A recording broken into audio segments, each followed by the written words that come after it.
Great Rising family. This is Dr. Kia Pruitt. Check in and let me know if you can hear me, as this is a new computer, a new day, and even a new environment from which I am reporting. So, good morning, Shalom family. Today is Tuesday, November the 5th, 2024, and the time is 9:33 a.m. Eastern Standard Time. Please let me know if you can hear me, family, because I'm not sure if my audio was added or not, but it looks like everything is good. So this is election day, and we're so excited about what should actually happen, right? We're expecting President Donald Trump to win, but you never know what these people plan to do. Hello. Hi, Sister Jeannie. Hi, Aliyah. Hi, Scat Pack. It's Sister Jamie. Hi, Jamie. Hi, Horatio. Hi, Proud American. Oh, you can hear me and see me. Good morning. Grand Rising. Glorious rising, joyous rising. So today is election day and the entire world is watching. And it's interesting because although they're watching, they've already prepared for a new reality. They've already prepared for a global currency reset. They've already prepared for the revaluation of currencies. In fact, I'm going to show you an article that says that Saudi Arabia has accumulated lots of gold in preparation for revaluation of currencies. So they're openly talking about it now. And Saudi Arabia being in the news is huge, because if Saudi Arabia is leaving the dollar and going towards gold, that means that the entire United States corporation and the dollar and the petrodollar status and hegemony that we've had in America is going to end and collapse. So good morning, family. Hi, Sister Charlotte. Hi, Frida. Hi, Adrian. Hi, Captain. Family, we are praying and trusting that we got this. Now, we know that the liberals have in the past historically rigged what happens on today, right? And we know that the Brunson brothers brought a case against Nancy Pelosi, Joseph Biden, Kamala Harris, and 385 members of Congress. So we have heard behind the scenes that allegedly that case has already been decided in favor of we the people, stating that in fact Biden and that administration did participate in posing our nation, posing a security breach to our nation. But let's talk about today. So far, 83 million votes have been cast already during early elections. So that's a good sign that we're headed in the right direction. And I know that a lot of people were considering or wondering, what's going to happen with that. Hi, Rissy says, Dr. Kia, I thought of you last night when the Chiefs won. Yes. Okay. The Chiefs won last night because it's the time when you know how to read the comms or the communications that the people in power, so-called elite, are dropping on both sides, on the good side and the bad side. You can see that they're turning power back over into the hands of we the people, and back over into the hands of the indigenous, autogenous people of the land, because the land all over the world and their governments and their constitutions have been usurped by these beings that are not human. By these beings that are not human, and they're human hybrids and humans that they put in power. Now, I know that you all may have seen my last two lives. Well, I did a live and I did a recording where I talked about bloodline families. And I said, there are bloodline families that are in power that we all know about, like the Rothschilds, the Rockefellers. And then there are some that we don't even know about. We have no idea about because they're not discussed. They're not talked about. And what I told you in those podcasts is that these bloodlines allegedly are connected to or related to Haile Selassie. Haile Selassie, as you all know, was an emperor, and he was an emperor that ruled in Ethiopia. But what I have come to find out is that he was in America first, and then he went to Ethiopia. So he fled to Ethiopia. And that is some interesting news. And when I brought that out, you guys have been on it. Like, you guys were like, what? and started doing some research, and some of you had come and posted under my live on YouTube and told me that you also have found that the bloodline families that are running the whole world, not just America, are attached to Haile Selassie. And so I want to give thanks to Sister Kenyatta, who says that when she was studying this, she stumbled upon one of the former languages that we had here in America, and it was called Amharic. And Amharic is an Ethiopian language. So we're connecting the dots over here. If in fact it is true that we had this language called Amharic and it's connected to Ethiopia, then it makes sense that indeed Haile Selassie did start over here and fled to Africa or East Africa. And, you know, a lot of people praise Haile Selassie, and I always wonder why. I never understood why, you know, I'm all for, you know, acknowledging great people, but I never understood why people kept talking about him as if he was some type of savior. Like some people even says he's connected to the Jesus bloodline. Keep checking in, family. We're going to talk about elections, but I just want to get on this just a little bit. So as I began my research and started talking to some people who have like certain clearances in the military and some of the Moors, they were telling me you're on track. You're on the right track to realizing who really runs this world. And I know we've been told it's white supremacists or Caucasian people, but there are people behind so-called white supremacy. And that's just a program. That's just something that they created to make people think that we have, or really to make people think there are certain people that are worse than others and better than others. But white supremacy is not even about race. It's really about a system. It's really about a corporation that's running things. But behind white supremacy is the Black nobility and the Black Pope who just wears black garb. But behind the Black Pope is the gray Pope. So you have the white Pope, the Black Pope, and the gray Pope.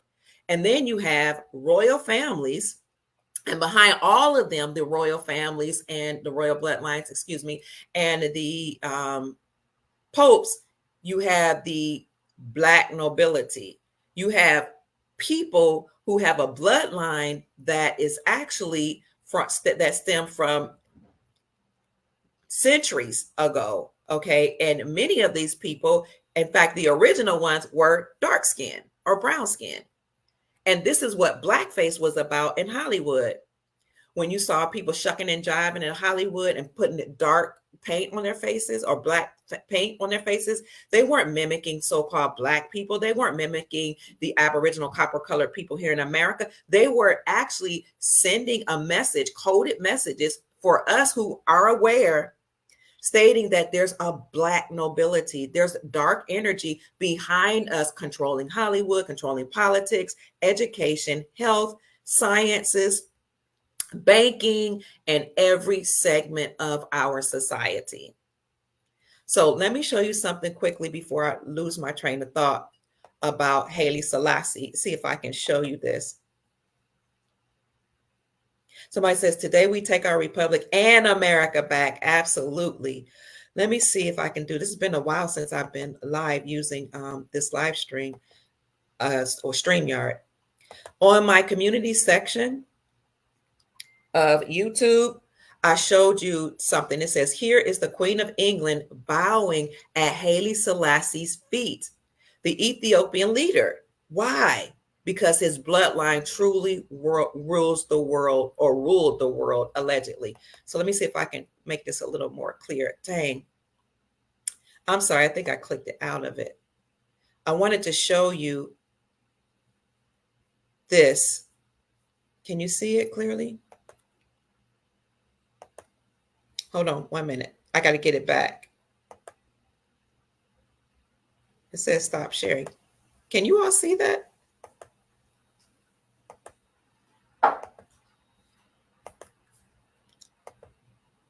This is it. Haile Selassie, the queen, when she was younger, bowing at his feet.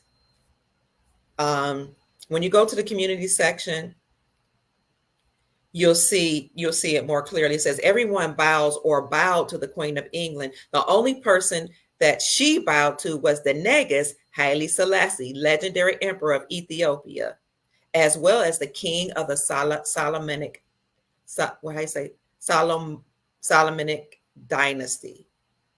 So perhaps it is true that there are bloodline families that are behind the 13 bloodline families that we know of, and they're all attached to Haile Selassie. Hey, Doc. Hi, love being Nubian. Everything is braided up and gated off in DC. I have videos of Howard University being blocked off from last night. That's awesome news. And there is also news coming out that there are gallows where you hang people from at the White House. So they are letting us know that they're about to start hanging people. And we've heard that the first person is going to shock the world. Who's the first person they're going to hang on the gallows? I've heard it could be, one of the presidents. I've heard it could be Hillary Clinton, because the Clintons are actually one of the bloodline families that are the 13 bloodline families that we know about that rule. So let me show you, before we get into what's happening at the polls, what we do know about bloodline families. And I want to give thanks to my brother Dean, who sent this to me. He's not my biological brother, but my brother from another mother, my soul brother, who sent this to me. He's like, since you're interested in this bloodline information, let me show you something. And it coincided with what my friend, from brother from another mother that is in the military, showed me. And then I did some further digging and I found it. And you can actually look it up and see who these bloodline families are that rule the world. Let me show you right quick. Peace and greetings, love. Just in case you all are interested in researching this, I'm going to show you this information here. Bloodline families.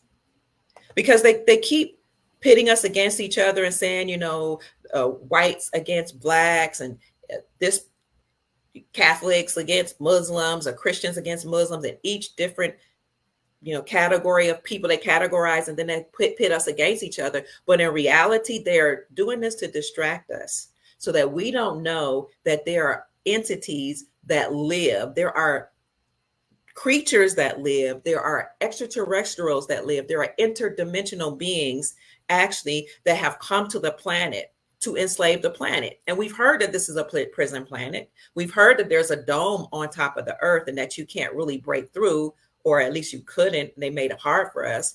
And we've heard that they sent rockets up into the air to try to break out, because many of these entities were actually trapped here with us.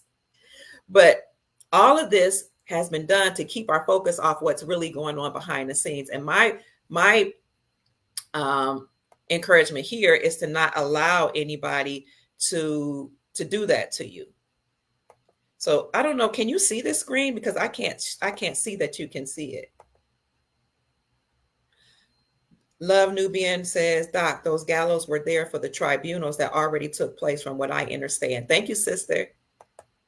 I don't know if you can see these bloodline families, because when I go back to StreamYard, I can't see if you can see it or not. You can see it? Okay, who you think ruled the world? The Astor bloodline, the Bundy bloodline, the Collins bloodline, the DuPont bloodline, Freeman bloodline, the Kennedy bloodline, which JFK Jr., the real one, John, what is his name? David Quigley, whom I interviewed, said that his family was a bloodline family. The Lee bloodline, the Onassis bloodline, the Reynolds bloodline, the Rockefeller bloodline, the Rothschild bloodline, the Russell bloodline, and the Van Duyn bloodline. Those are the ones that we know ruled the world. 13 families that we think that we know who ruled the world. But the 13 families who actually ruled the world are connected to Haile Selassie, allegedly.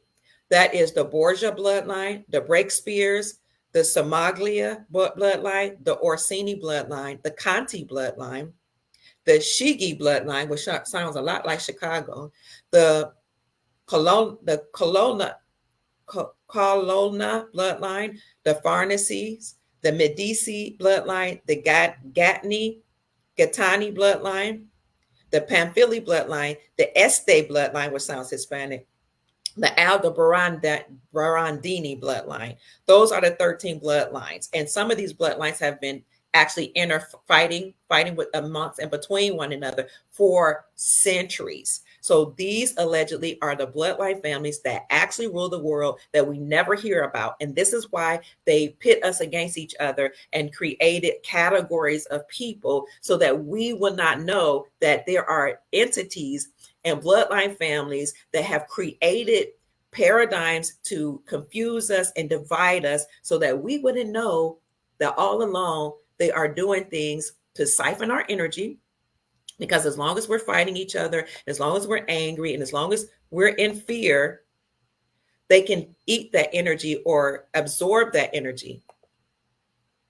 Okay. Like we eat food, they absorb that negative energy and it makes them grow. It makes them bigger. It makes them stronger. Additionally, they've been doing things to our children, child hunting parties, taking organs, not only from our children, but when women are in duress and labor, they're doing things. When they're having cesarean sections, they're doing things to women. When women are having the abortin words, where they actually suck the baby out of the womb and unalive them in the womb, they're not only doing that, they're taking out organs. Also, when they've made these diagnoses that all of these women all of a sudden have conditions where they had to have their whole womb removed from them, they were doing that so that they could take the womb away from women. And they also, we've come to find out, declared a lot of our loved ones brain dead, which makes no sense. They're still alive.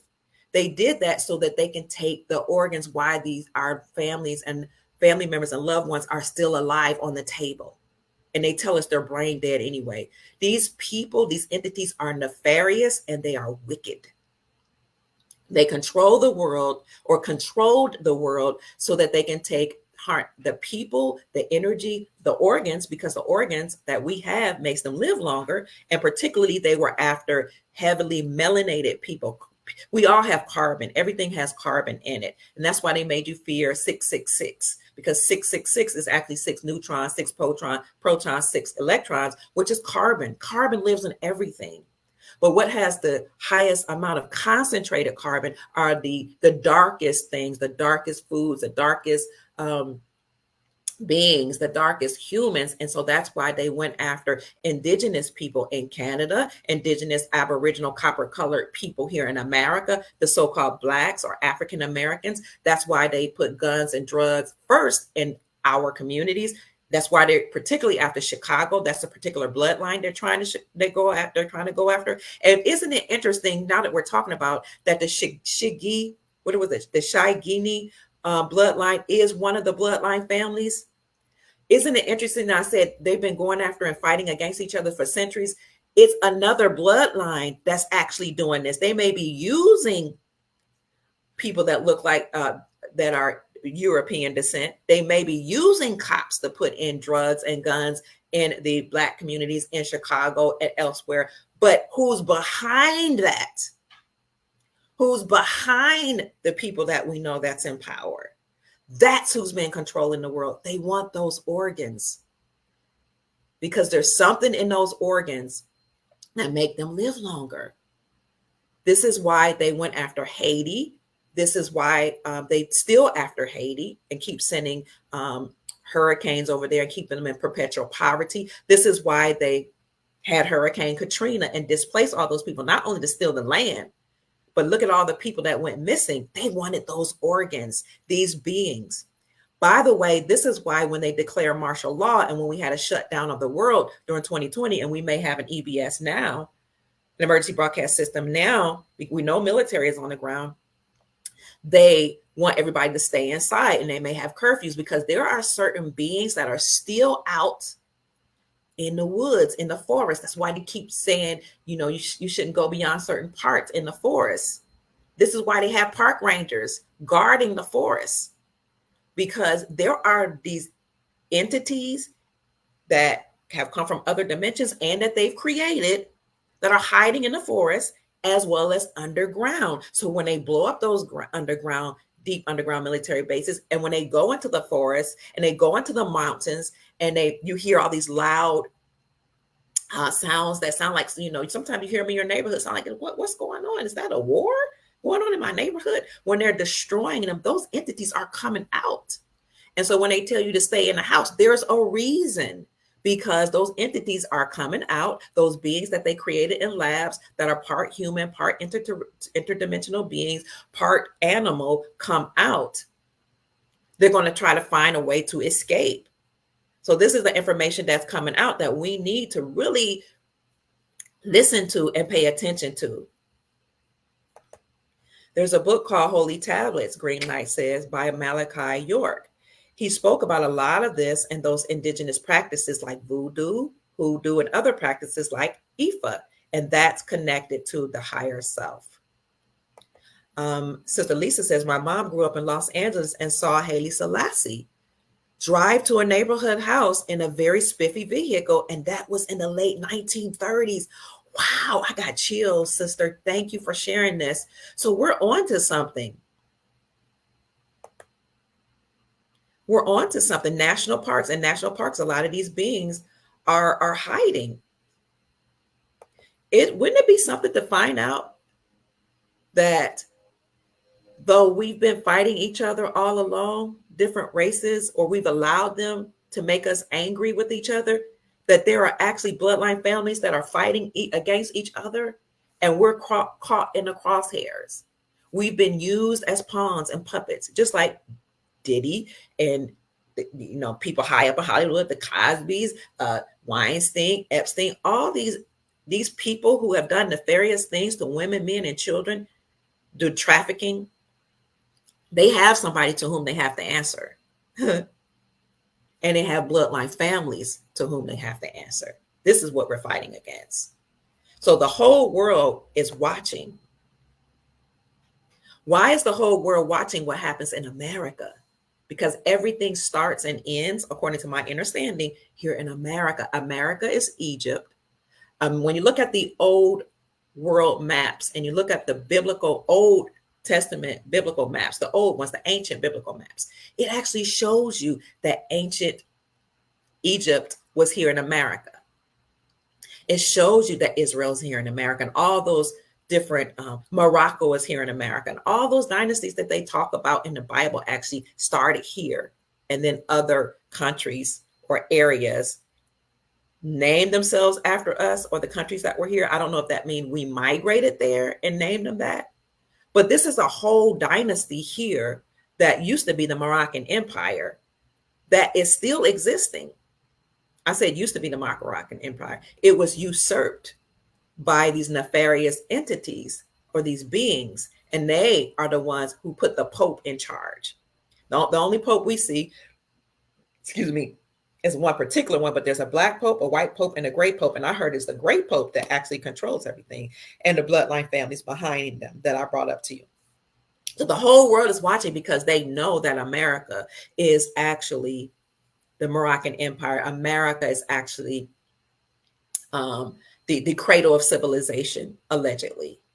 I have to say allegedly because this is just according to my understanding. They know that Egypt is here. As a matter of fact, when you look at Vladimir Putin from Russia, he has been trying to tell so-called Black people, African Americans, that you need to know your history. Even Donald Trump said Black people or African Americans need to learn their history, because unless they learn their history, they'll be perpetually caught in a trap. In order to know where you're going, you have to know who you are. So people that are in America, we didn't come from African slave ships. Most of the people are waking up now. We know that.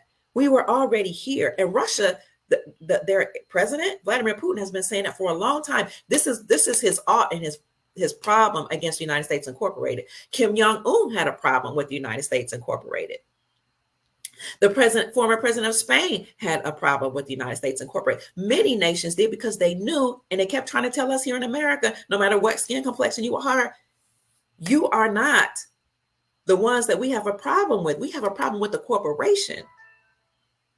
The corporation that usurped authority from we the people here in America. and created their own constitution, incorporated themselves in 1871 in Delaware as a nonprofit religious organization with the Pope in control. That's why it was religious, but nonprofit.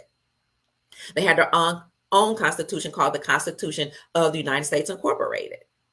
But there's already a dynasty existing here, the Moroccan Empire. We already have a flag here. It's not the red, white, and blue flag. That was the flag of the people that came here from Europe.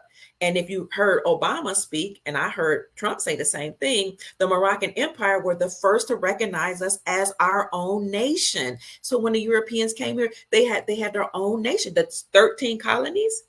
Makes me wonder, were they attached to the 13 bloodline that the Moors put in place? So you had Moors, Christopher Columbus being one of the Moors. He was not Caucasian. He was allegedly melanated.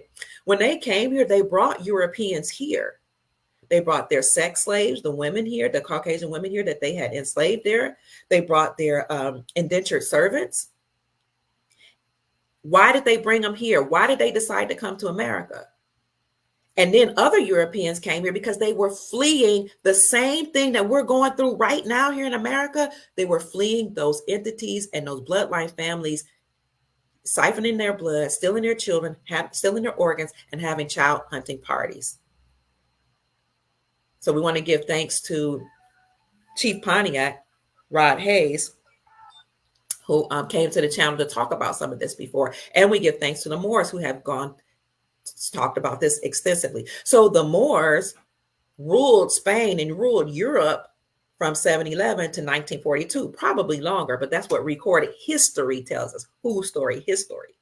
Then Moors came here, and those Moors that came here were brown complected people. They brought the indentured servants here.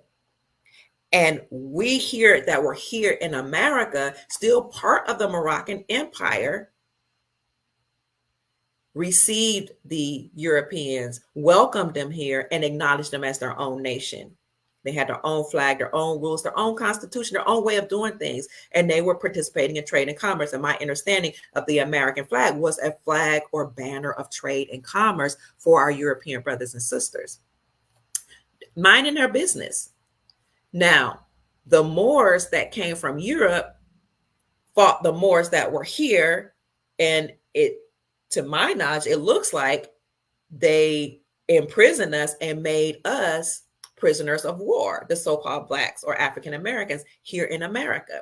But what they say, they're not like us. They might look like us, but they're not us. They're allegedly, yes, they're cousins. Maybe they are brothers, but people tell me there's a good faction of the Moors, a bad faction. They call them the dirty Moors, the good Moors. They've been warring. These bloodline families have been warring against each other forever. So you have bloodline families that have been fighting. But whose blood do they have? Some people venture to say extraterrestrial bloodlines, or interdimensional beings. So when you think about what the biblical story says about the Nephilim, the giants that were created here are a product of the sons of God mating with the daughters of men. The sons of God, the angels, the interdimensional beings, the extraterrestrial beings, having relations with the women here. They created Nephilim, or giants. Those are some of the beings that are here that rule, and their family members, their bloodline, their descendants, as well as some of the interdimensional beings that came here to America and must have seen what they liked and decided to stay here and trap us here and steal our gold, steal our resources, because the gold is not just about money. It's not just God's money it's money for a reason. Gold, silver, palladium, platinum, even copper, these precious metals actually raise your vibrational frequencies. They have healing vibrations in them. Even when you have problems in your joints, certain doctors and physicians would tell you to wear copper to alleviate the pain that you have in your joints. We also have silver receptors in our brain, which is why scientists have come up with healing modalities to fight against and attack brain-eating amoebas in the brain. We have silver receptors in our brain. We have gold receptors in our body. We have copper receptors in our body. So this is why we wore the metals, because it helped us to activate our pineal glands. It helped us to elevate our frequencies and connect with the sun and connect with our ancestors. This is also why they taught people to cut off their hair, to shave it off. In fact, when you go to when a nation goes to another nation and conquer it, one of the things they do is shave the people's hair off, because your hair are antenna. They're an extension of the nervous system that actually reach out to the ethers to help you receive information from the sun and from your ancestors and from what's going on in the heavens. So that's just my long way of saying that this war that we're going through right now has been going on forever, for centuries. So the United States military, not only United States military, but military all over the world, whom we call the Nasara White. What do you call them? You call them the white hats of the military and the Nasara White Knights or something like that. They're all working together all over the world, but they're also working with benevolent interdimensional beings, or who we call extraterrestrials, beings that are not human. They're working to tear down the deep state, to dismantle the deep state, those bloodline families and those entities or extraterrestrial interdimensional beings that work with those bloodline families. And they are the ones that chose President Donald Trump. President Donald Trump comes from a bloodline. Some people say he's General Patton's son. Some people say that he's really connected to an extraterrestrial bloodline, or at least a bloodline family. There are lots of different theories as to who he really is, and why the military chose him. So whether or not this is the real Donald Trump that we know of, or whether or not the real one died in 1989, I cannot say. I can say that, we've heard that information on many occasions, that he allegedly passed away in 1989 in a helicopter crash. Whether that or not that is the case, the persona of Donald Trump, the avatar, the entity, is the seat, is the person, it is the vibrational frequency of the man that they selected, that is now being used to, and has been used for a long time, to dismantle the deep state.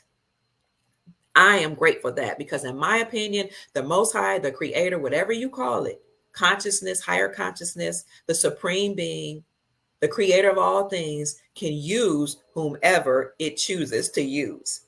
And this is what we're up against now. And so the whole world is watching us, saying, we're going to see if the humans, the people, can march to the polls to show that they are indeed on the right side, making sure that these negative entities come down. So Kim Jong-un didn't appreciate what the United States Incorporated was doing. Vladimir Putin didn't. That's why Vladimir Putin unleashed the vault that said that, Jesus was a highly melanated being. He was a so-called black man. And he said he'd been trying to awaken people here in America, the so-called African American, and everybody, all Americans. Why? Because these dark beings, these entities, and these bloodline families, and these so-called dirty Moors, and these 13 family members, bloodline families that are in banking and education and science and all these different arenas, had done everything they could to destroy the mind, culture, and lifestyle of the so-called African American, and their identity. Make them think that they came from the African continent. Make them think that they don't have an original language. Strip their culture from them. Put drugs in their community. Put guns in their community. Have them fighting each other. Changing the music industry and making it a low vibrational frequency so that they can all get rid of each other. Putting abortion clinics. Margaret Sanger even said, she was the head of that whole program to destroy the children, so-called Black or African American children, which are actually the indigenous copper-colored people here. You can fact check me, look up the 1828 Webster's definition of America. It would say American. It would say the copper-colored people found here by Christopher Columbus, but now applied to Europeans. Margaret Sanger said she didn't want people to know that she was a part of the genocide movement, and that the uh, reason why they put abortion clinics in the Black community was to destroy them in the womb before they even had a chance.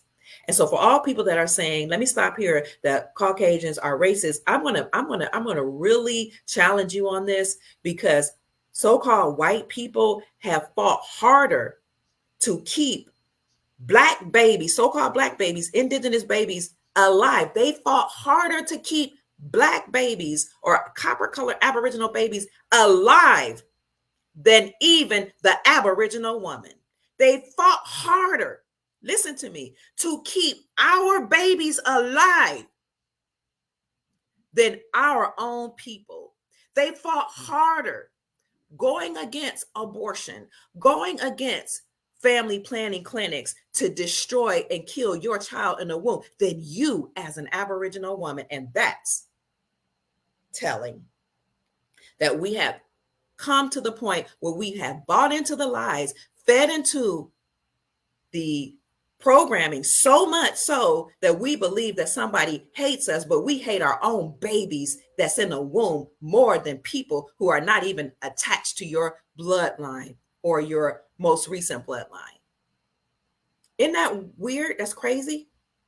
But we will fight them and say, you're racist. Now, I'm against abortion because, and I vehemently am against it because it's a part of the genocidal programming.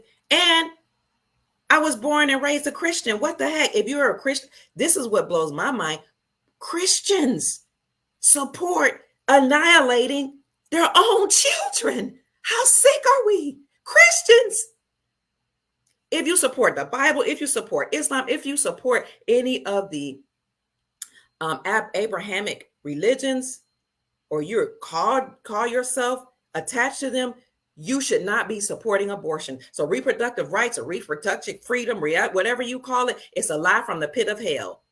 Margaret Sanger even said she didn't want people to know. And how do I know this and you all don't? Not you all know, but people don't. The church used to be against abortion. But this is how lazy we've become and how sick and demented we've become, or I should say programmed, because we all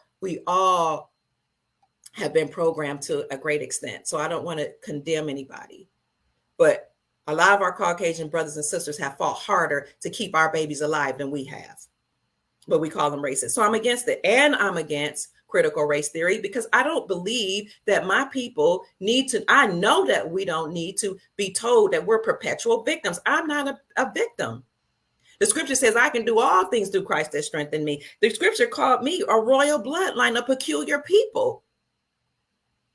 All of us, it calls us that. So how am I a perpetual victim? First of all, the whole slavery story is a lie. That narrative is a lie. Most of us did not come from slave ships. There's no way you can take hundreds of thousands of people, strong, valiant men. Everybody knows that the melanated male has dominant genes. You're not going to enslave him and his women and children by the hundreds of thousands and bring them across the Atlantic Ocean in a wooden boat, right? So this is why Vladimir Putin opened the vaults and said, like, y'all need to wake up and see who you are. If Jesus was Black and many of the disciples were, and the people in the Bible were melanated, you guys have to really understand you're the original Jews, the Hebrews. What is wrong with us? So if we know that we're a royal priesthood, we can do all things, that we are, we're attached to the Egyptian dynasty and we're all royal. Why are we eliminating our babies? And why are we telling each other and allowing a school system to tell us that you're a perpetual slave? I'm not a victim. And why is the school system telling our European and Caucasian brothers and sisters that just because your skin is light, your ancestors were slave owners and you need to walk around feeling guilty and apologize for slavery? That's preposterous. I don't want my children. I didn't allow my children to accept that type of mentality, and I will not allow my grandchildren to learn that mess. I'm against critical race theory. It's another thing put into our reality to cause division. And even if that were the story, which it is not true that hundreds of thousands of people came over here and changed, what actually happened is that we were prisoners of war here, and some of us were sent to Africa, just like Haile Selassie allegedly fled from here to Africa. Even so, the story is a lie. And most of us that did our own research and genealogy actually discovered that was a lie. We were already here. Even if that story were true, I want to know what's going on right now here today.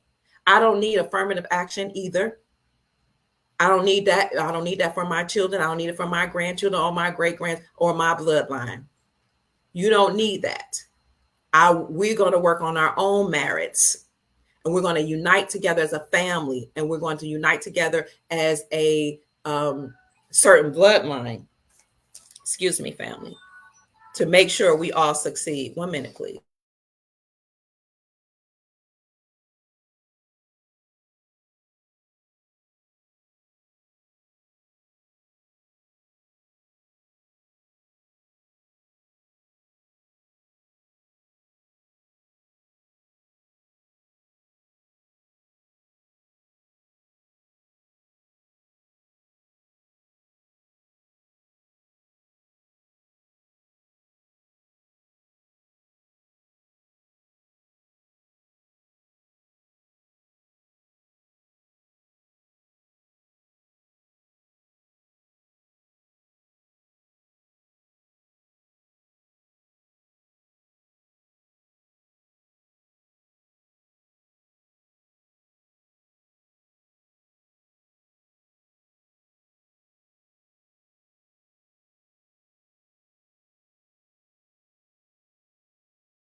So, family, that was my son calling me. That was just telling me he works in insurance. That let me know you can hear me. He was telling me that he had heard from his clients that the United Healthcare system is down. And I heard that there was a data breach with the United Care Healthcare system, and they were saying it was like 88 million people's security information was breached. And I'm like, my son was like, there's not even 88 million people, however many people that's on United Healthcare. So he's like, he's like, they're preparing for something. He had told me this the other day, and now he's telling me, Mom, that system is shut down. He said, it sounds like they're doing something. He said, I don't know if it's tied to elections, but people can't get access to their insurance. So he tries to keep me updated on what's going on behind the scenes. So what I was saying is we cannot let these paradigms and these programs, I'm glad you can hear me, keep us separated. So what they had intend on doing was to suppress the so-called African American as much as they could, and to annihilate us as much as they could. And then they were going to go after our Caucasian brothers and sisters, which is, you can see it is exactly what they did. They've been putting drugs in our communities. They've been putting guns in our communities. They've been annihilating our men through their MS-13 soldiers that infiltrated the police departments. They've been doing that. So once they did that and they got a critical mass of us that they deleted, as well as, getting rid of our babies and abortion clinics. By the way, if you've had one, I'm not trying to make you feel bad. Neither am I trying to, what's the word? Condemn you. I would just say we can't fix what has been done in the past. We can say, we can ask God to forgive us. We can repent, which means just turn away from and never do it again. Because a lot of us have been tricked into being racist, whether you're brown skin or lighter skin. We've been tricked into fighting against different religions. We've been tricked against fighting against the male if we're female and the female if we're male. We've been tricked to do a lot of things, and some of us have been tricked into or under duress have had abortions. I've not had one, but that's just by the grace of God, so I don't want to condemn anybody. What I'm saying is we've been put under a lot of stress, a lot of pressures, and a lot of programming. And this is the divine timing, an opportune time for us to turn away from that, to repent, to say, I didn't know, I was misinformed, or I was under stress or duress, or maybe I was young and foolish. I don't know. When I'm sorry, please forgive me. and I'll never do it again, and just never do it again. So going back to what they had planned to do was to get rid of as many of us, the Aboriginal peoples, all across the planet as they could, and then take out our European brothers and sisters. And then they started infiltrating the middle class and so-called Caucasian neighborhoods with drugs, with violence, with music. And then what a lot of people don't know is once they got to us and our European brothers and sisters, which by the way, we're all related by now because we've all intermarried and have made love to each other by now. After that, they were going to go after the immigrants because they allowed the immigrants to come in. Many of them, is it immigrant? Yes, many of them illegally, to take over our jobs and to take our place and to take the resources and take the benefits. But they were going to go after them too. They weren't going to stop. So they were intending upon taking us all out, or a large amount of us out, humans, so that they can control the entire planet. That's what they had intended to do, family. I don't like that word racism either, because racism, actually, they made us think it was about race and complexion, Sister Barbara.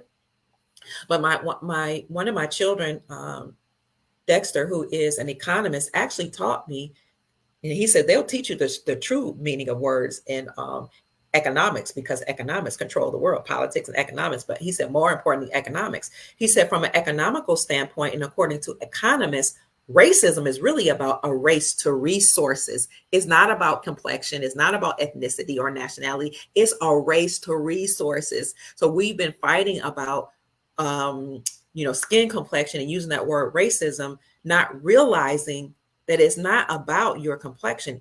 These beings were in a race to the resources, human resources, our body, our organs, our blood, our babies, and the resources that we have here on earth. And we never knew that.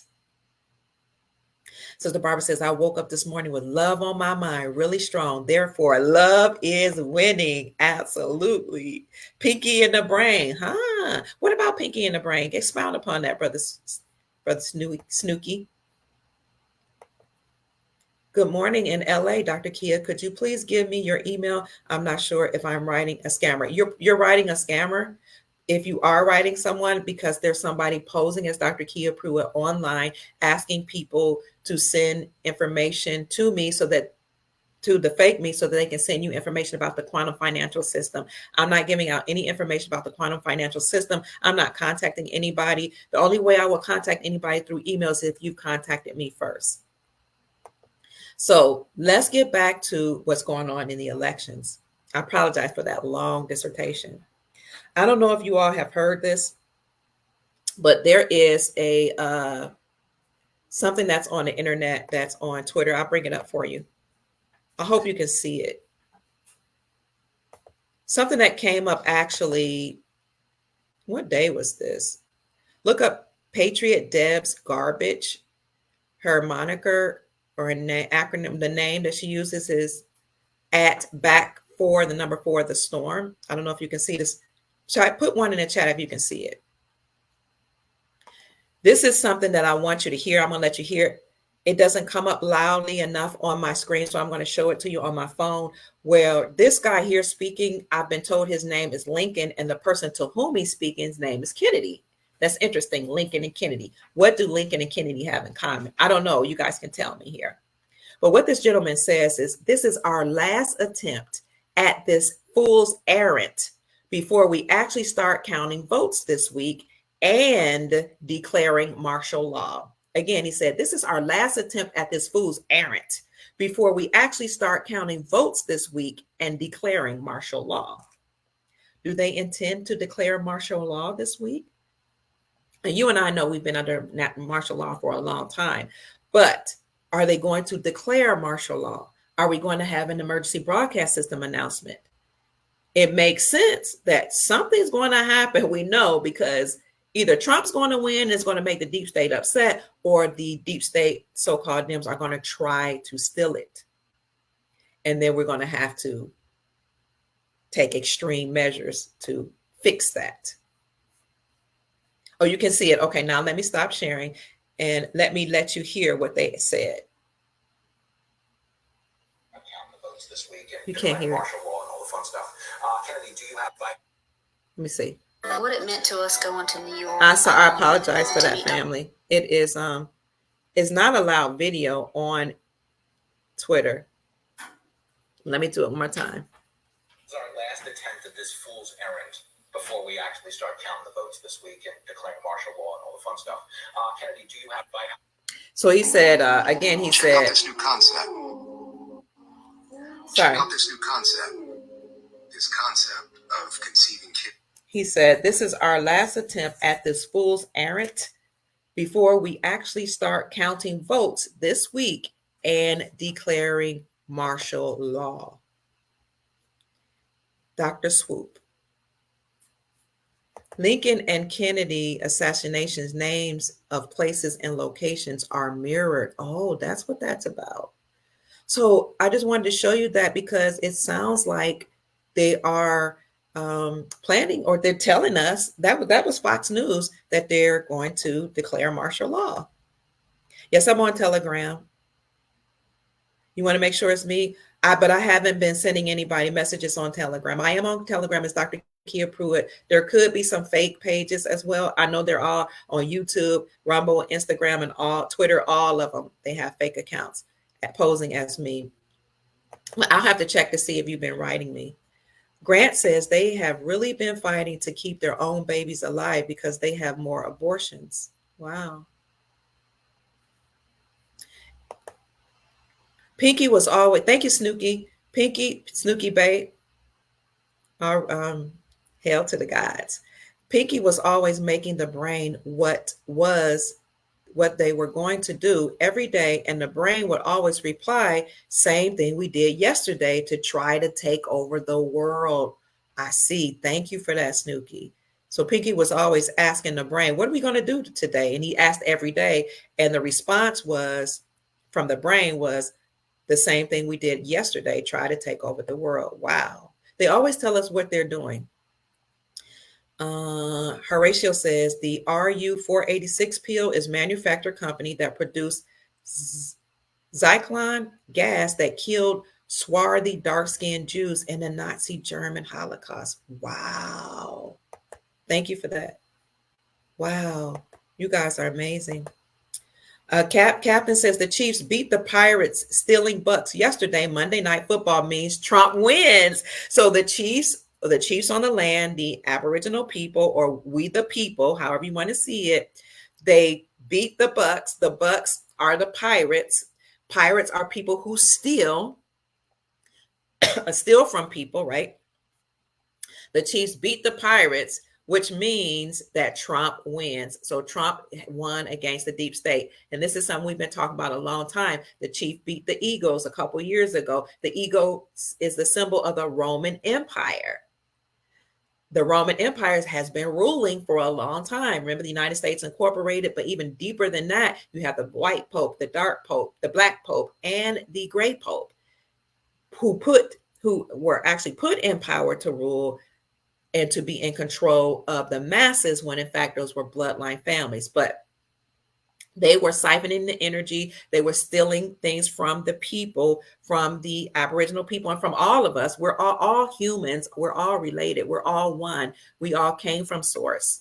That's one of the universal principles. Everything is source, came from source, made from source, and will return to source. So the Chiefs won the Super Bowl against the Eagles. The Eagles represent the Roman Empire. The Chiefs run against the 49ers. Was it Chief one? I think that was who won against the 49ers most recently in the Super Bowl. The Chiefs continue to win. The Baltimore Ravens won against the Buccaneers, who, and their symbol is actually a pirate, about a week or two ago. Baltimore, Baltic Moors, okay, the Moors, the swarthy people, the dark people, the Aboriginal people won against the Buccaneers, the Pirates, a week or two ago. And now we have the Chiefs won against the Buccaneers just Monday Night Football. So they're letting us know that everything Trump won and everything is being returned back to the copper colored, I don't want to say back to the copper colored people, back to the original dynasty here, which was the Moroccan Empire.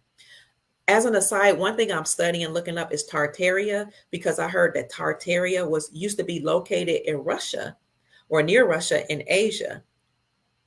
And that part of that dynasty actually had included America. So I'm studying Tartaria because I'm trying to figure out what Vladimir Putin's connection is with America.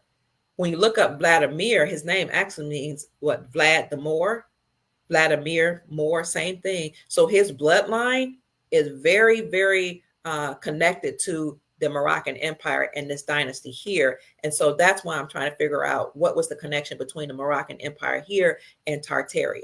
So a lot of these people that are in power, all of them come from a bloodline family. And just because you come from a bloodline family doesn't mean you're nefarious or bad, because you have good factions of every bloodline. It's like we have people in our family. Some we love them all, but some we trust, some we can't trust. Some do bad things that we don't support, and some do good things. So a lot of these bloodline families were put in power, put in place to lead and be presidents of not only corporations like banks and school systems, et cetera, and companies, but corporations like over a country. The countries were incorporated, and corpse, means dead entities. So Vladimir Putin has been trying to awaken the people. And so what I'm trying to figure out is, what is his connection to America? Why is he concerned about the Aboriginal people here? He's concerned about America, period. But the Aboriginal people, why is he trying to tell us to wake up? I just think that's interesting.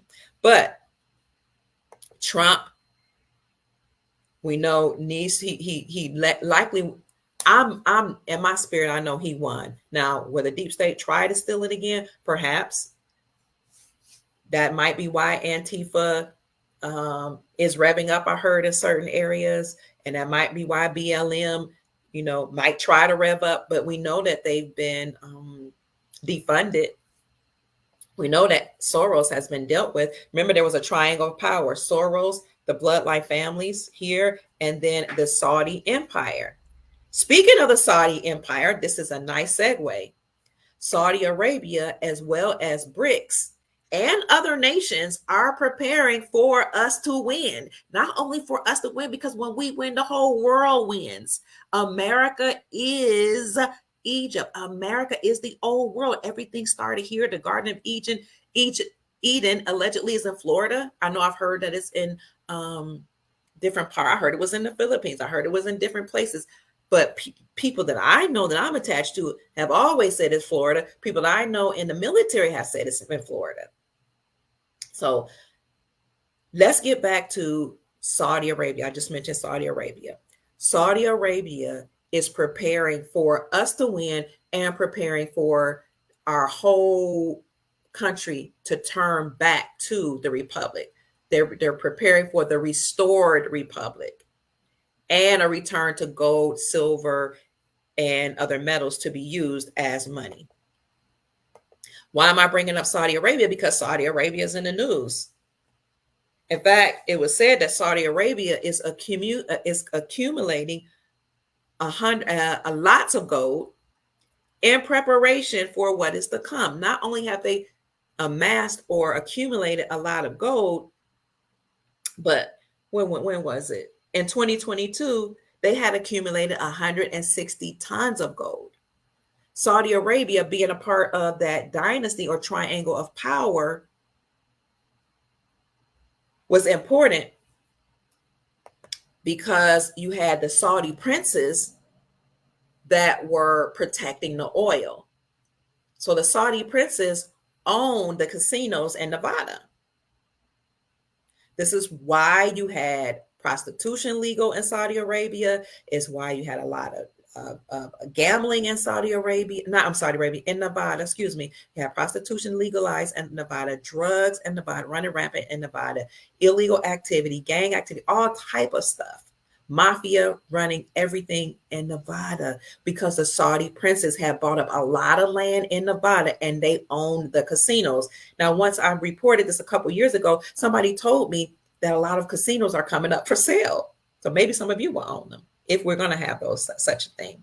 But I predict that Nevada is about to flourish. My prediction is that the gold mines and the silver mines that are there and copper mines that are in Nevada are about to reopen. I predict that you're going to see a lot of money, lawful money, running there. I predict that the desert is about to burst into beautiful, fertile land because Nevada, California, all those areas over there, New Mexico, those are man-made deserts. Those are not natural deserts. That's a lie. A lot of the bloodline families that are related to the Browns, the Newmans, the Getty, and the Pelosi's that control California and that region are actually connected to bloodline families that were withholding the water.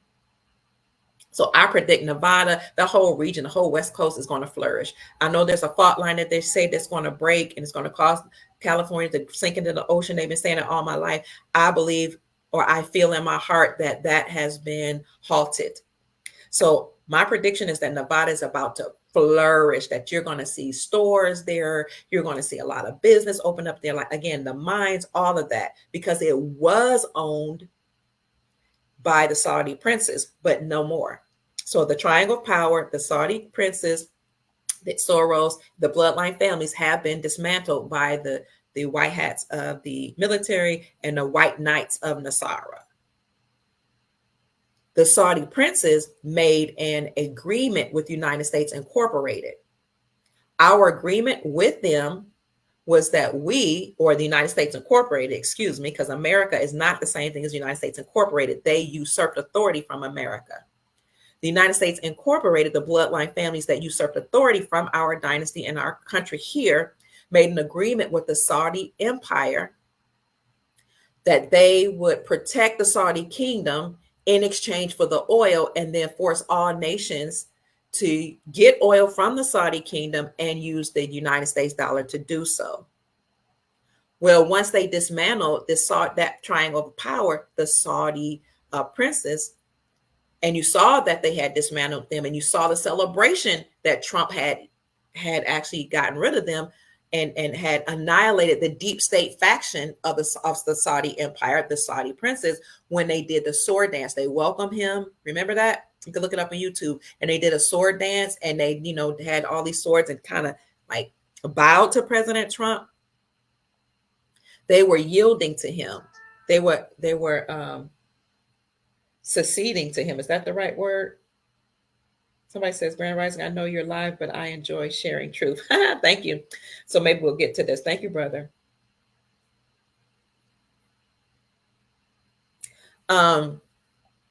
So they dismantled the Saudi empire. Okay. So that is actually when Saudi Arabia became free. The triangle power, Saudi Arabia, Soros, the bloodline families that were the 13 bloodlines, and they named Rockefeller, Rothschild, and others that we know of. They dismantled that.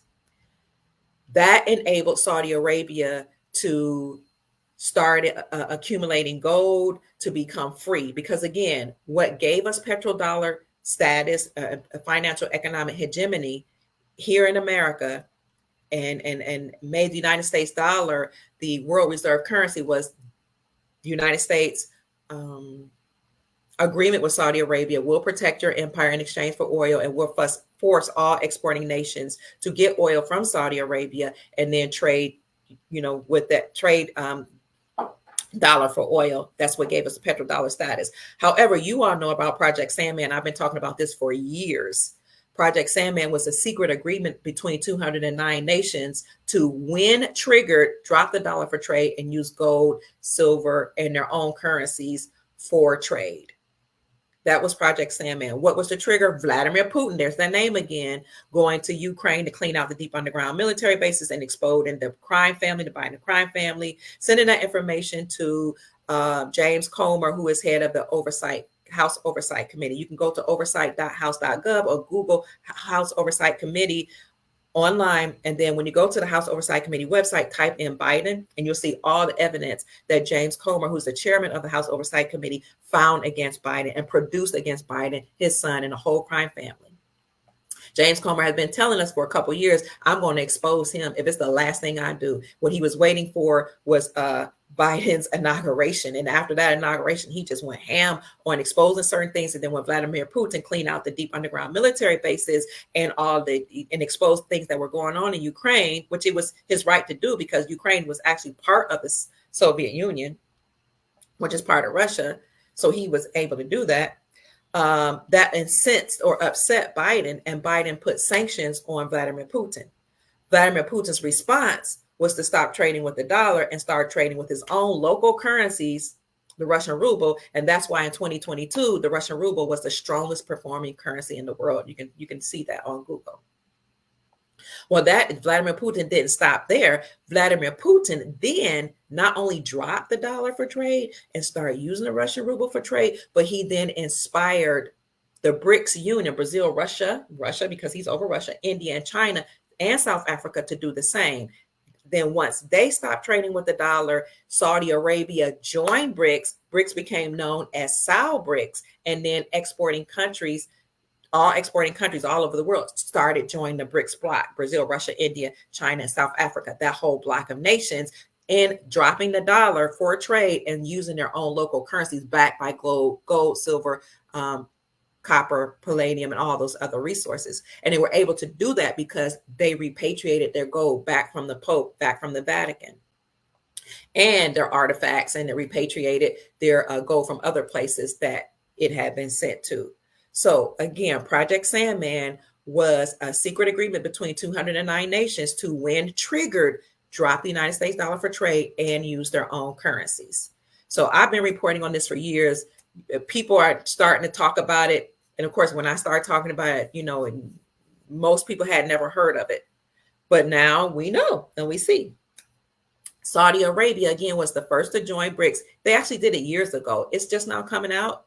But I reported this in 2022 that Saudi Arabia joined BRICS. I don't know if you all remember that, but I did. And you can go to my Rumble channel, rumble.com, and type in Dr. Kia Pruitt, go to my channel, and hopefully you'll see it's under Saudi Arabia. But I talked about, or you can either look up Saudi Arabia or BRICS, and you'll see that I actually brought Andy Sheckman, the CEO of Miles Franklin, onto my channel to confirm what I had said, that Saudi Arabia had indeed joined BRICS. And we were been talking about BRICS for a long time.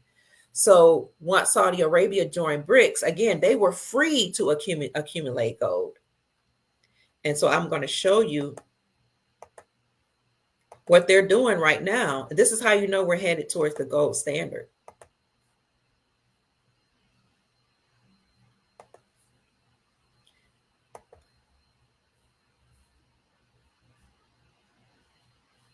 No more petrodollars is what this article says.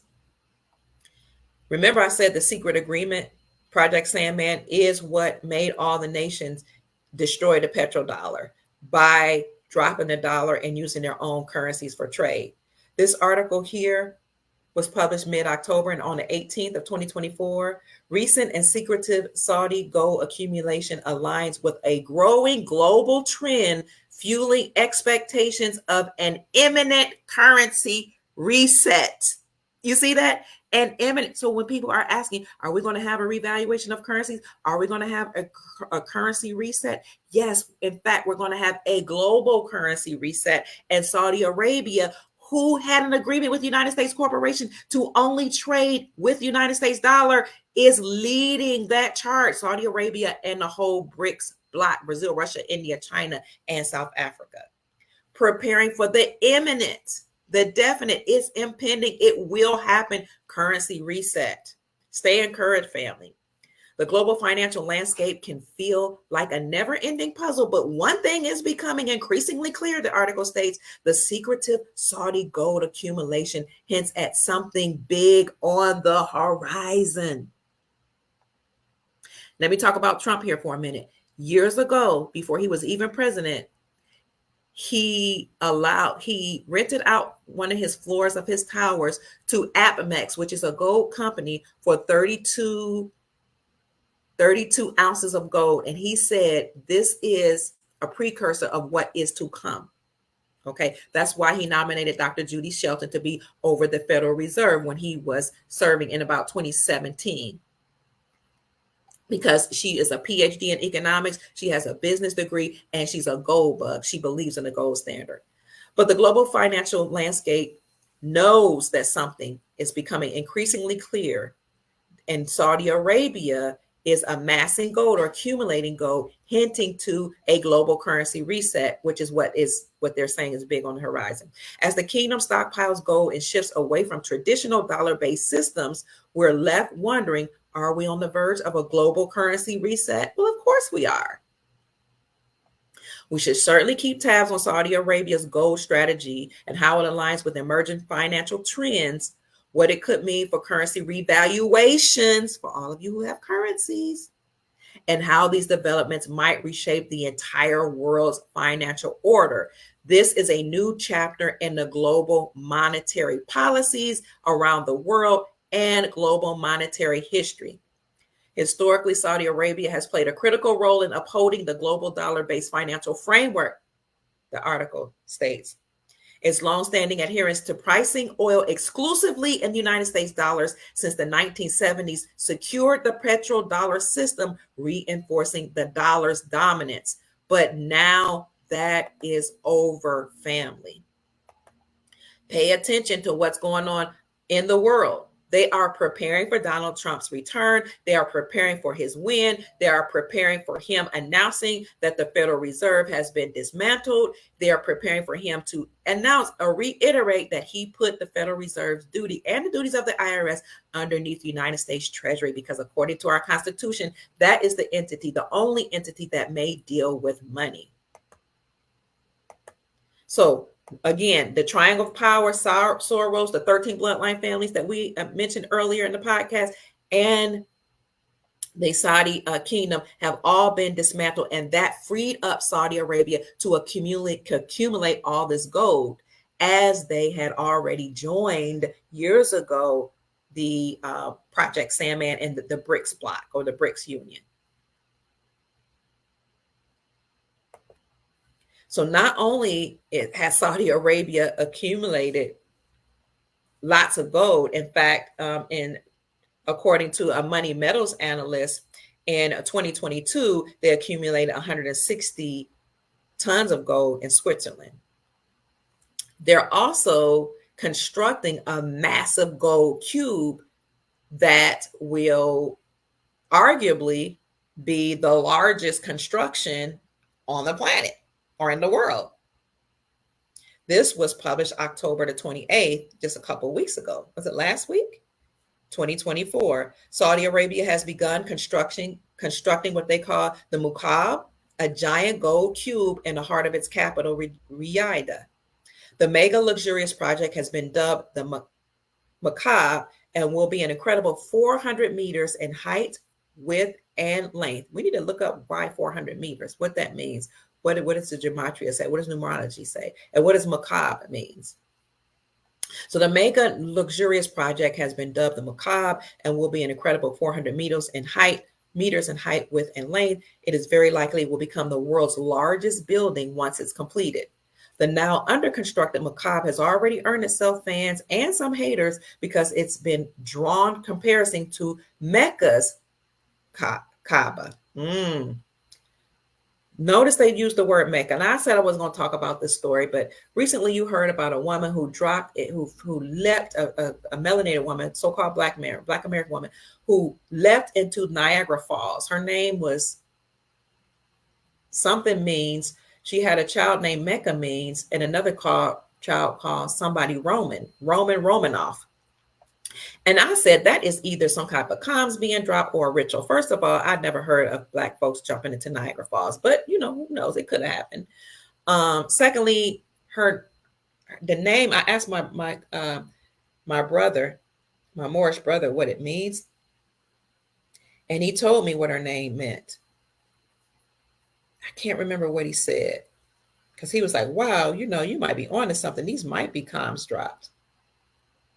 Let me see if I could find this, because we've been communicating so much about what's going on in the world and how the deep state and the elite do things, some false flags, some real, as rituals to let us know, those of us who are awakened, what's going on. I'll get to that in a minute.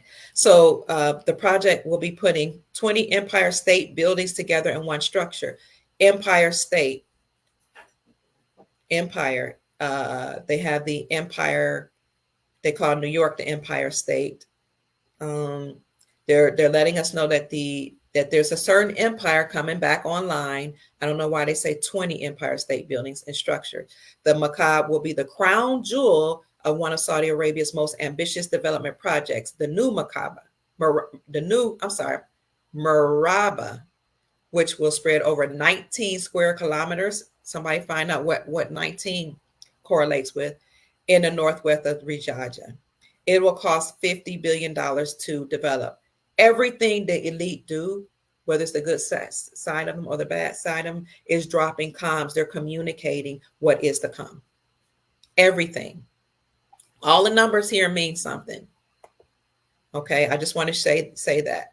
So Saudi Arabia is building that big structure. And that made me think of, when they mentioned Mecca.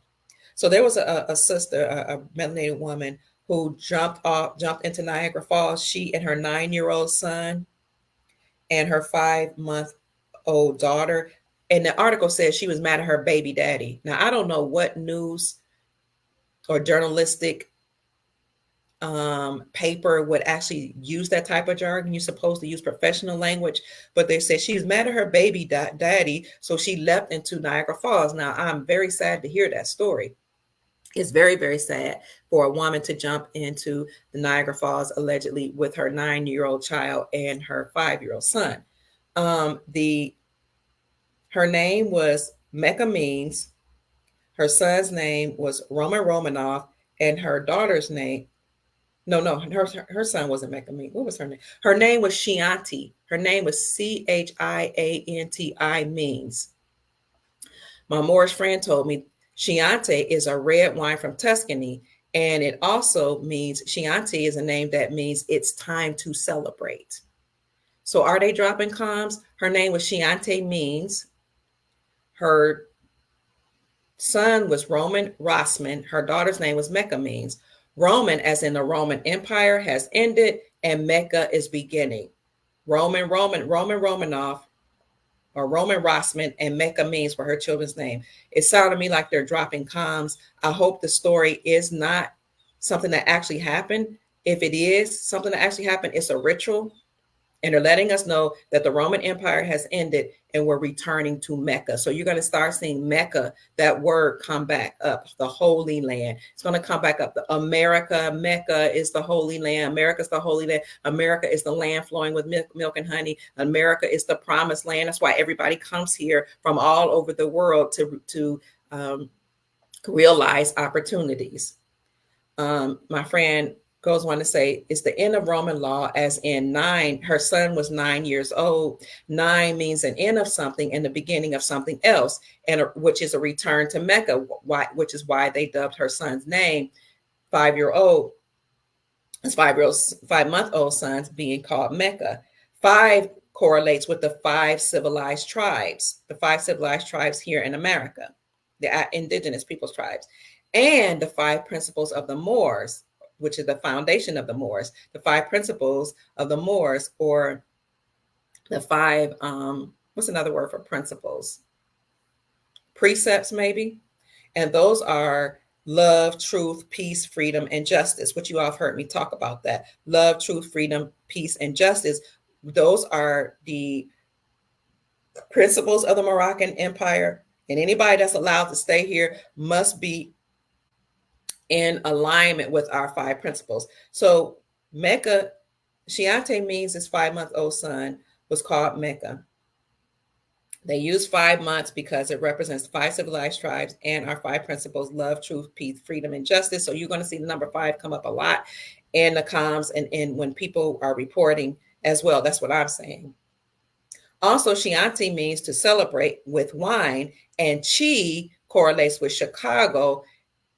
And remember, he says, Cook County, Illinois is where the land deeds are for Morocco. Cook County, Illinois. That's why they keep going after the melanated, copper-colored people in Chicago. They know that bloodline family is very important. They know that the deeds to the Moroccan Empire are stored in Cook County in Illinois.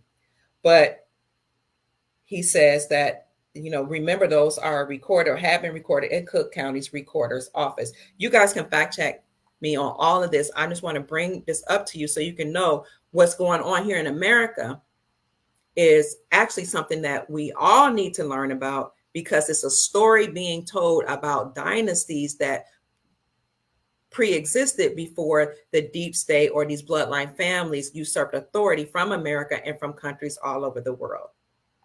So I brought up that because her name is this young lady, Shianti, one of her children's name was Mecca. And Mecca was mentioned in this article about Saudi Arabia building or constructing the largest construction or building in the world or on the planet. Now, Saudi Arabia is very important because we had an agreement with Saudi Arabia to,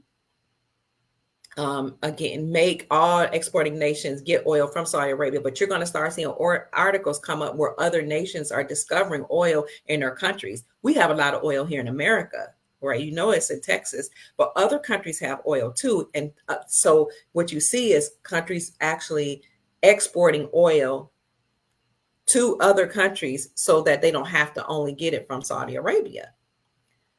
And Saudi Arabia is now becoming sovereign. They have become a sovereign nation. They're not controlled by the Saudi princes or the bloodline family that had overtaken their empire.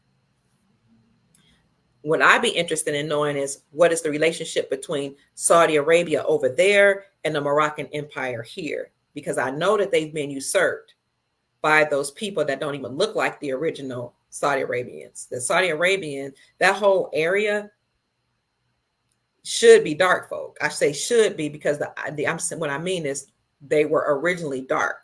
So I'm trying to figure out what is the connection between the Saudi Empire and America, or in the Moroccan Empire. But anyway, Saudi Arabia has broken free. They're now sovereign.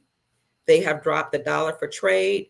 They're accumulating gold. They've accumulated over 160 tons. They accumulated 160 tons in 2022 alone, according to an analyst at Money Metals Exchange.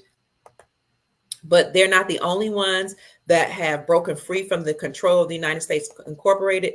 All of you know this already, that BRICS have done the same. As a matter of fact, BRICS has settled almost 80% of their oil trade in local currencies, and their local countries' currencies, and ditched the United States dollar. So this article here by Watcher Guru talks about how Brazil, Russia, India, China, and South Africa have settled 78% of their oil trade in their local currencies. And those local currencies are backed by precious metals. The article states that Russia has sold nearly 78% of all oil exports to its BRICS counterparts, China and India, between 2022 to 2023. The majority of the oil deals were settled in their local currencies and not the United States dollar between the three nations, between Russia, China, and India. The oil deals gained steam after the White House pressed sanctions on Russia's economy in February 2022 for invading Ukraine. And I've been saying, well, I know my stuff. I've been saying that is the reason that these nations were able to break free, because according to Project Sandman, 209 nations agreed to drop the dollar when triggered, and that trigger was Vladimir Putin. The oil deals again gained steam after the White House pressed sanctions on Russia's economy in February 2022 for invading Ukraine. You guys can look it up and see that in 2022, the Russian ruble became the strongest performing currency. I'll see, I'll look it up for you. CBS News. Let's see what they had to say about it.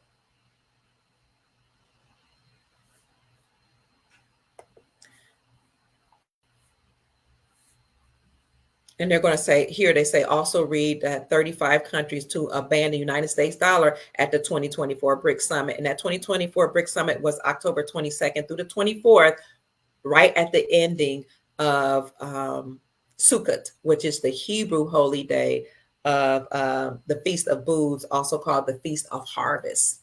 And during that time, before that came out, before that happened, I told you all that October was harvest season, that the Hebrews, from which that bloodline I'm a part of, I've been keeping the Hebrew holy days since I was a child.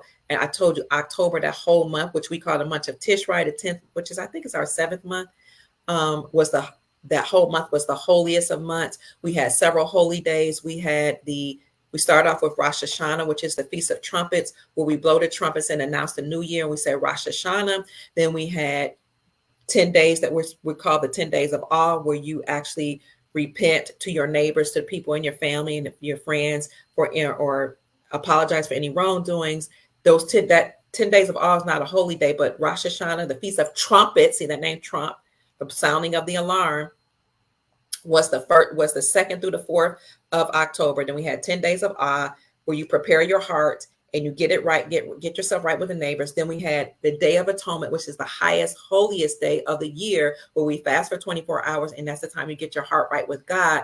That occurred mid-October, I think it was 10 days. Yeah, about the 14th, because there's 10 days between Rosh Hashanah, the New Year, which is also the Feast of Trumpets, and the Day of Atonement. So you get your at one ment, you become at one mind, mentality, menche.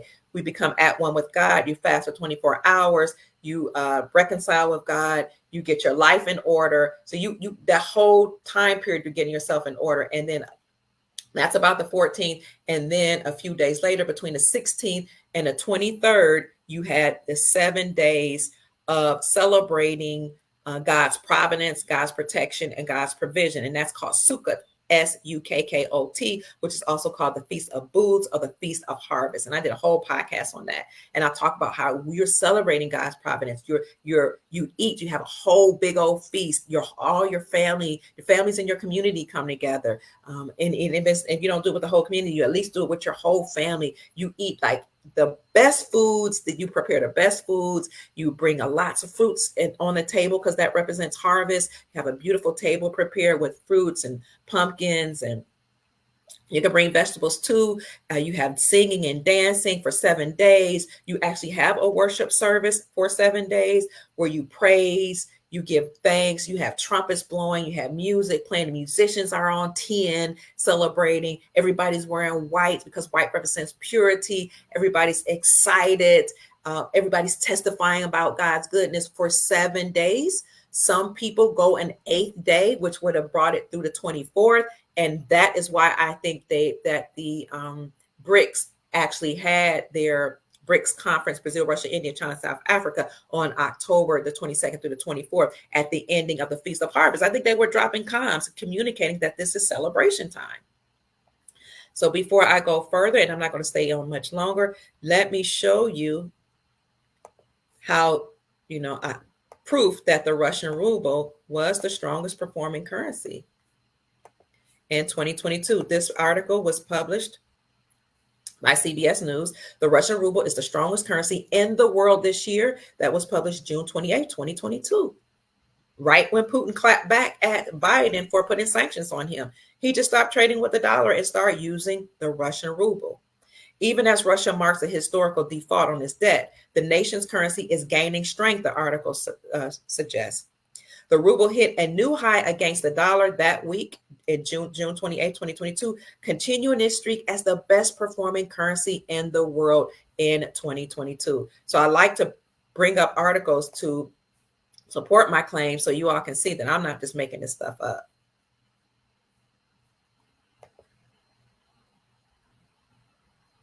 Somebody asked me, why is the Washington Commoners winning now? They're formerly known as the Washington Redskins. Well, first of all, we need to see if they're going to win. And I have to look up who the Washington Commoners are. Well, if they were called the Redskins, it would make sense that they're winning. Who are the Redskins? Who are the copper-colored people found here by Christopher Columbus? If they win, that could be why. The land is being returned, and the law, everything's being returned back to the original people. Everything's being returned. The restored republic, restore means to return, to put back in place, because, that's from whom everything was stolen. I want to say, I remember you spoke about the Washita Empress who took the government to court and won. She was the one implementing the Tsar and the Tsar. I believe you mentioned that a while ago. Thank you, Green Light.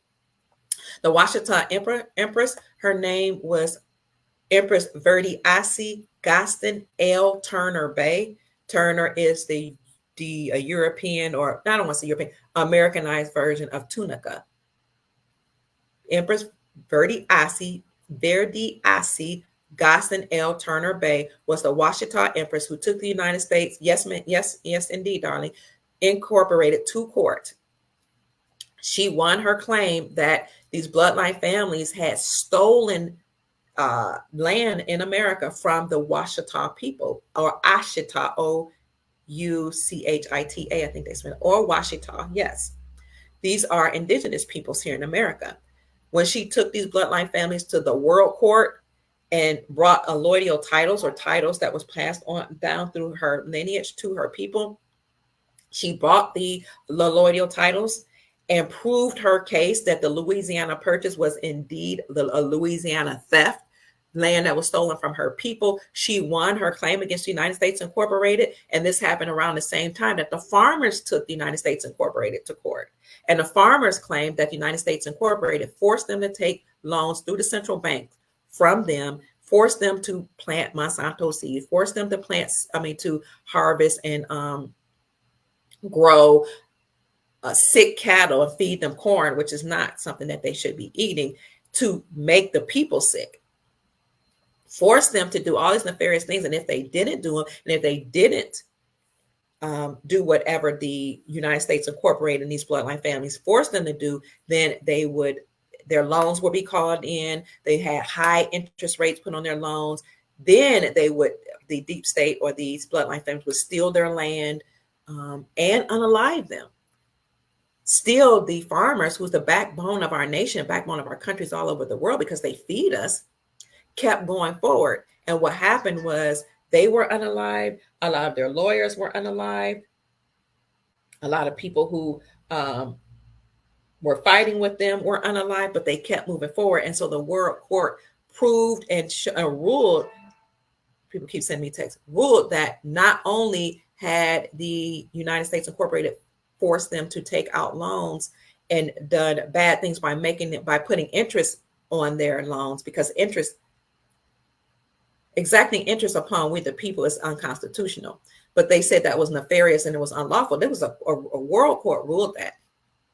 Not only had they done it, their central banking system of the United States Incorporated done it to the farmers, they had done it to we the people here in America and all over the world. So it was ruled then that when the deep state is taken down, and the farmers were told they will be taken down, we are already doing in the process. When they're taken down, the farmers will be rewarded, and people all over the world will be rewarded for all these nefarious acts. And so the farmers, as well as the Washita princes, are the ones who we need to thank for Nasara and Jasara. So we were told that the farmers will be compensated first, and then we the people for all of the nefarious activities of the United States Incorporated and their central banking system, the Federal Reserve, by enslaving us financially, making us take out loans, because we never were supposed to take out loans. Everything was all so-called debts were supposed to be already paid off. We're all creditors. We're not debtors. They lied to us. We are the creditors. They are the debtors.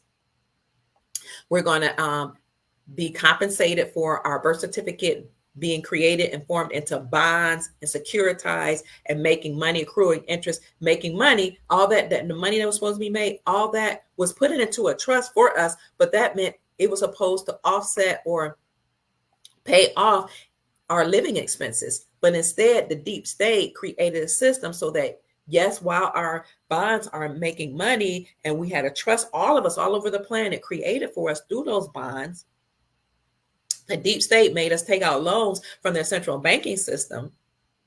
And then they put interest upon that and made us pay them after they paid themselves off from our estate.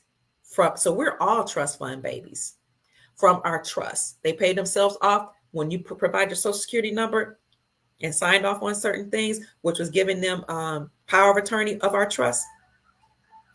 They stole from our trust, paid themselves off, and then made us pay them again by giving us a loan. So The farmers were told they're going to be paid off first, and then we the people. And that was Nasara Jasara. It was supposed to go into effect. It was signed into law in 2000. Clinton signed into law. That bloodline family, remember Clinton is one of those bloodline families. They were forced to sign it. The military forced them to sign it into law. And then it was supposed to be announced from the Pentagon on 9/11, because 9/11, 9 means the number of completion, 11 is a doorway or a portal, out with the O, in with the new. You can both come in and go out. So 9/11 that's a sacred number. It represents something. The nefarious people took the gold out of the towers, sent some type of explosion, CGI or something, a plane into the Pentagon from which it was supposed to be announced. That is Nasara and Jasara. At the same time, the Washita Empress Verdiasi Gossen L. Turner Bay took the United States Incorporated to court for usurping authority from the bloodline families that were already here, the Aboriginal copper-colored people. She was from the Washita tribe. And she won $85 quadrillion in her case. $85 quadrillion that were supposed to be paid. Let me see if I can put her name, so you can all look her up. She has lots of videos on YouTube. Let me see if I can. Empress Verdiasi L. Turner Bay. You can look her up on YouTube. She's talking about how she took them to court and won $85 quadrillion that were supposed to be paid. So I asked one of my friends who was a part of that takedown, or a part of the World Court taking. He was with Empress Verdiasi when she took him to court. Who exactly is going to get paid? And he said all Americans are going to. He was like, we're all definitely the copper-colored people that were here, but he said, remember, we're all Americans by now. Like we're intermarried. So we, the American people, and just think about it. The people who came from Europe, they were indentured servants. And when you talk to some of them, like some of them who have Irish bloodline that are here in America, Italian bloodline, they will say, nobody talks from Slavic nations. They would tell you, our people were the original slaves here in America and elsewhere. Are we going to receive reparations? And my answer is absolutely. So it's not about civil rights. It's about human rights. We all have to be repaid. And that's why the wealth has been retained from the wicked. Remember, the scripture says the wealth that will come from the wicked and be given to the righteous. Remember Trump's executive order, is it 138.18? It's been a while since I talked about it. That executive order that said that he would freeze the assets of all the people that participate in crimes against humanity. All those frozen assets were actually assets that were stolen from we the people all over the world. All our gold, our silver, our land is going to be returned to all of us. So we're all going to be repaid back and compensated for what we've done, for what we've been through. So we were talking about, I apologize for getting off, but somebody asked about the Washita Empress. 120 floors equals 400 meters. What was 120 floors? I know I said 400 meters is how high that Saudi gold building or construction will be. 400 meters in width, length, and breadth. And so Joe Argon Bubble says 120 floors equals 420 meters. But I don't know what was 120 floors. Maybe you guys said that earlier and I missed it. Let me get to some of the comments before we go forward.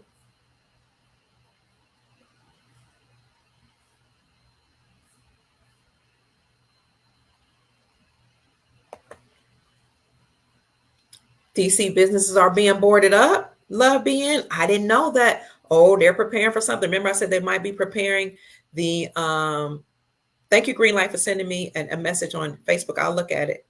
You sent me your email. Thank you so much. We saw the gallows hanging in front of the White House. And I said Antifa maybe gearing up, BLM, because if Trump wins, which I believe he will, we know he's already the commander in chief. When Trump wins, Or if they try to steal it, the military is going to come in because Trump win, and the deep state's going to try something. The National Guard has already been dispersed.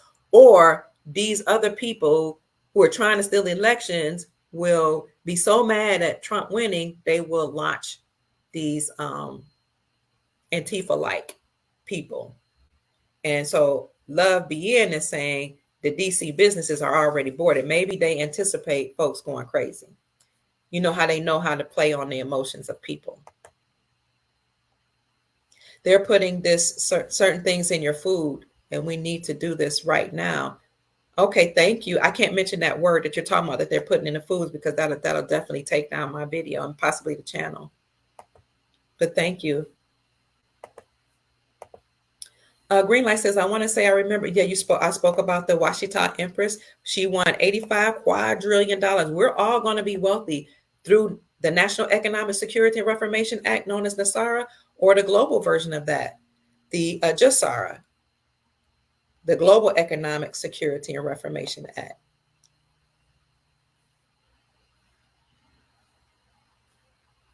Keep checking in, family. I'm reading your comments. Thank you so much. I just heard a cash app. Thank you so much. Let me see who that is. I want to acknowledge you. Who was that? Thank you all for supporting my work. If you're interested in supporting my work, my cash app is $ MamaKia13. That's $ MamaKia13. I appreciate you. So I heard it. I want to acknowledge you. Who was that? It shows me the amount, but I don't see the name, and I want to give you acknowledgement. Sister Barbara, God bless you. Heaven smile on you. I appreciate you. May the Creator reward you 1,000-fold for what you blessed me with. I thank you so very much. That's why it's on the back of the dollar. I wish I had $1 here. So the reason why on the back of the dollar you see a pyramid is because that actually represents the Moroccan dynasty here. I know people say it's about the Illuminati, et cetera, but Illuminati is illumination, and our sacred teachings or alchemy, our sacred knowledge is something that the nefarious section or segment of the elite bloodline families would know, because somebody had to teach it to them. Somebody taught it to them. So being enlightened, there's a good part of sacred knowledge, and there's a bad part. So let's look at the back of the dollar. I wish I could find that video.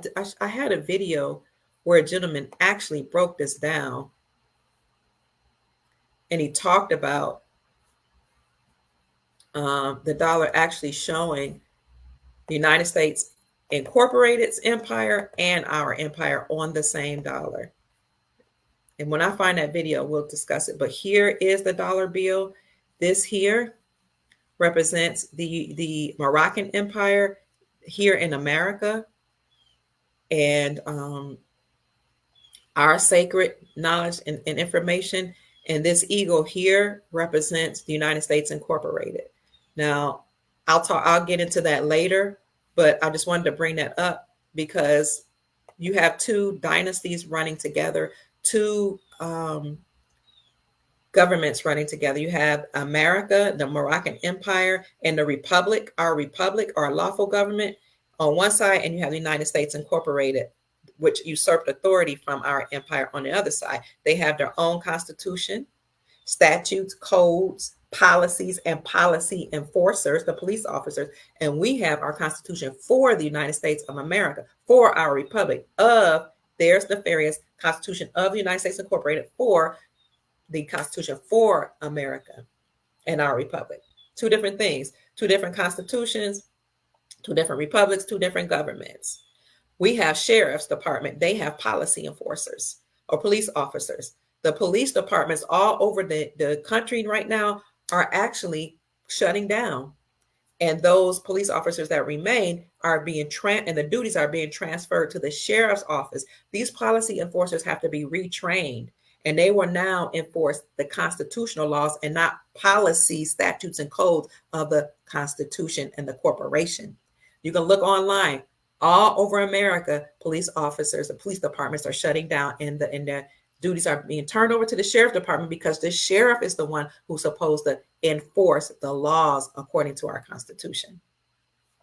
Another thing you'll see is that the United States Supreme Court ruled that state-sponsored banks can now operate separately from the Federal Reserve central banking system. State-sponsored banks. Why?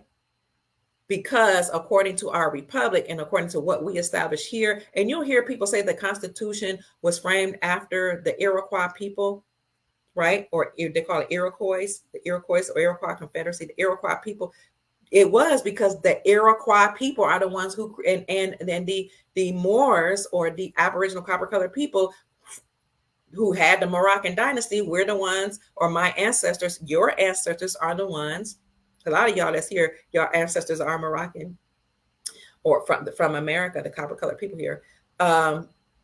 They created the Constitution. So the United States Supreme Court ruled this summer that the state-sponsored banks can operate separately from the Federal Reserve central banking system, and they can have their own charter and issue their own gold-backed currency. According to the Constitution, each state in America actually is a country. North America is a continent, this is a continent. It's not a country. It's a continent, and each state is a country. That's why each state has its own laws. Each state has its own flag. Each state has its own lawmakers. This is why the Supreme Court overturned certain things like Roe versus Wade, and not only said that they didn't say you cannot do this.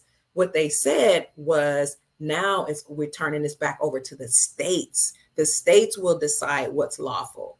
Okay, so if you want some laws passed, you want to make sure something happens, you have to work at the state level. Because there's no more federal government. The federal government is faux pas. It's fake. It never existed. It's not a government. It was bloodline families that usurped authority from our republic. So I think that's wonderful news that the Supreme Court of the United States ruled this summer that each state can operate separately from a state-sponsored bank separately from the Federal Reserve central banking system, because that central banking system has been dismantled anyway, and issued their own gold-backed currency.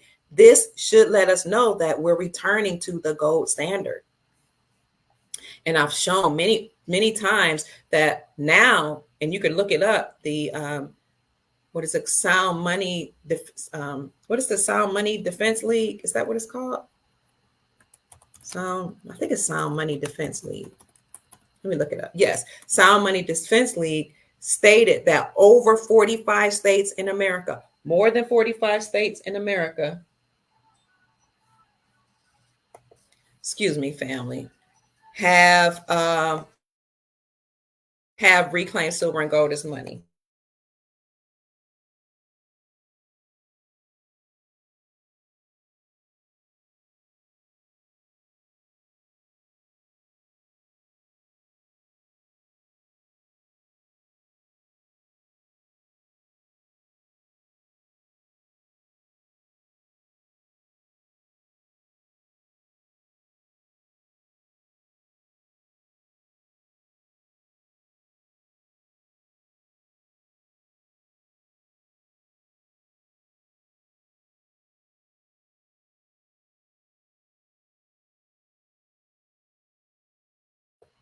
My phone is blowing up. Let me know you can still hear me, family. So over 45 states, or more than 45 states here in America, have already reclaimed silver and gold as money, and they're able to do that. And the way they did that was to repeal the state taxes from the sales of precious metals.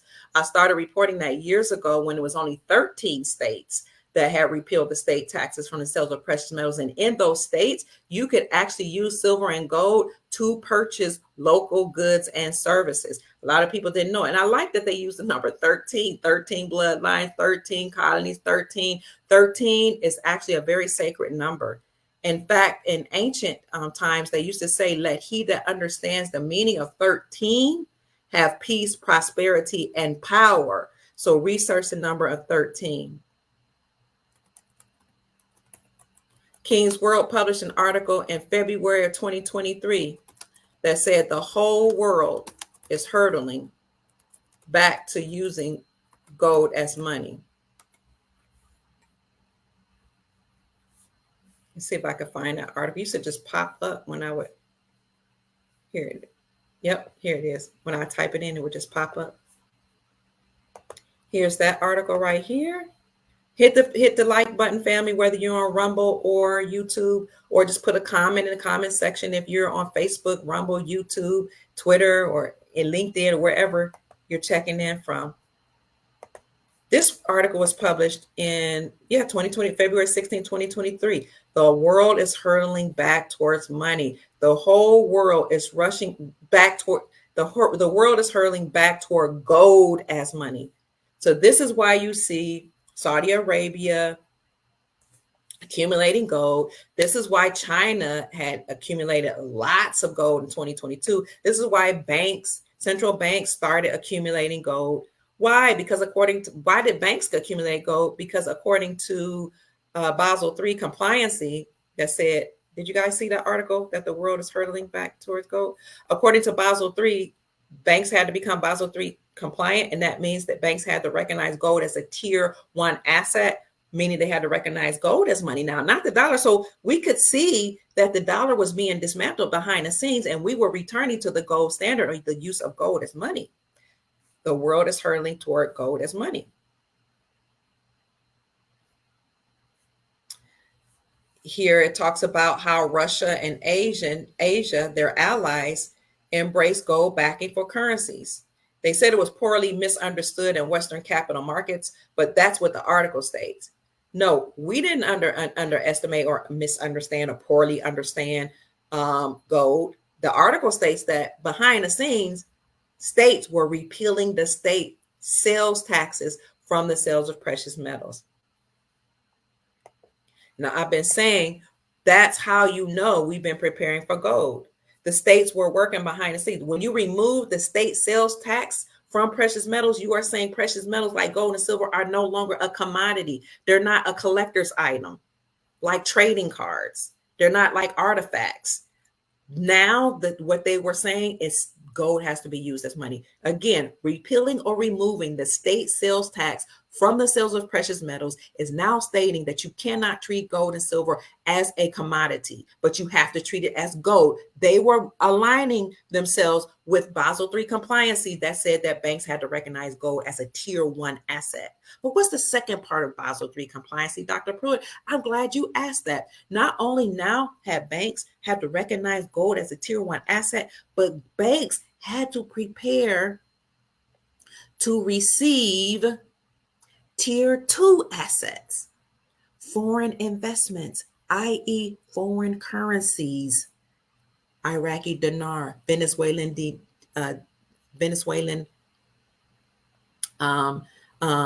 Bolivar. And Vietnamese dong, Afghan's currency, Indonesian rupiah, Indian rupee. Banks had to recognize and prepare for Basel III and and compliant with Basel III, recognize and prepare for receiving tier 2 assets. Why did banks need to make sure that they were prepared to receive tier 2 assets? Because according to the articles that I've published, not published, but shown you many times, doing so ensures the health of the bank and keeps banks from becoming bankrupt. They need the tier 2 assets. They need the foreign currencies.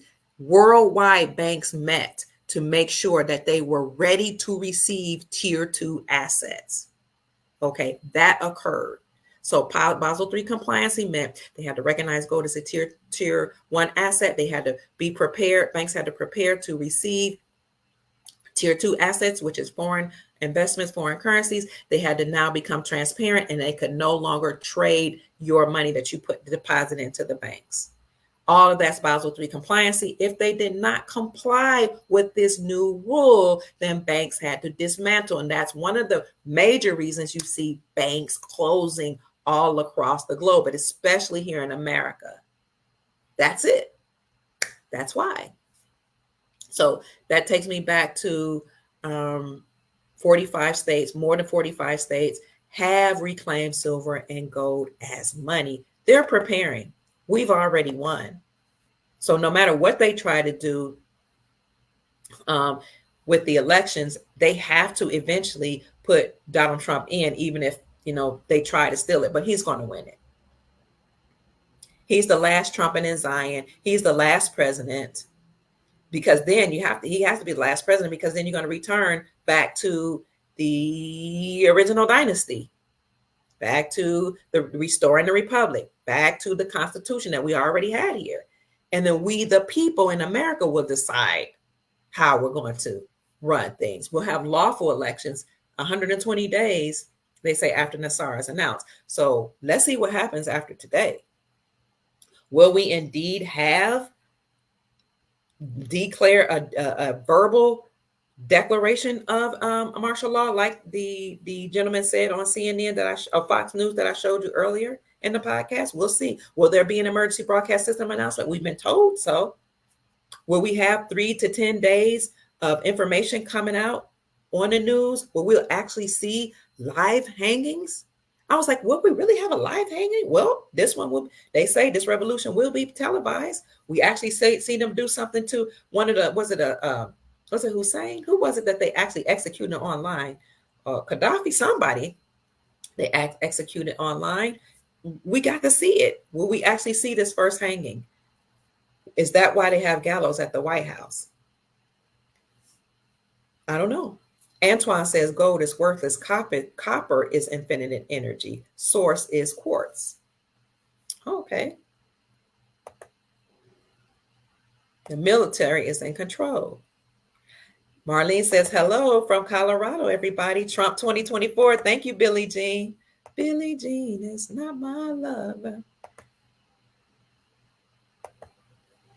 The organs play a spiritual tune to sustain life, Derek said. Thank you, Brother Derek Eddington. Tartaries. Sandhill Shelley says, my phone will let me spell it, but it's Tartaries. What's Are you talking about Tartaria? I've been wondering, that's supposed to be a mysterious kingdom that they erased from history, but people are starting to do research on it. And they said that the empire was situated in Asia, somewhere near Russia. Peace and love, Brother Jamal Bey. Glad to see you here. Shining Blossom says, thank you, Dr. Kier. You've been my number one trusted source of information for a very long time now. I'll truly appreciate you, Queen. Thank you so much. I am honored to be here and very grateful that you all even tune in to listen to me. Thank you so much. God bless you, heaven smile on you. God bless you and heaven smile on you, and prosper you and your family and bloodline throughout all your generations. Love BN says, Doc, has the power plant rumor been mentioned? No. What power plant?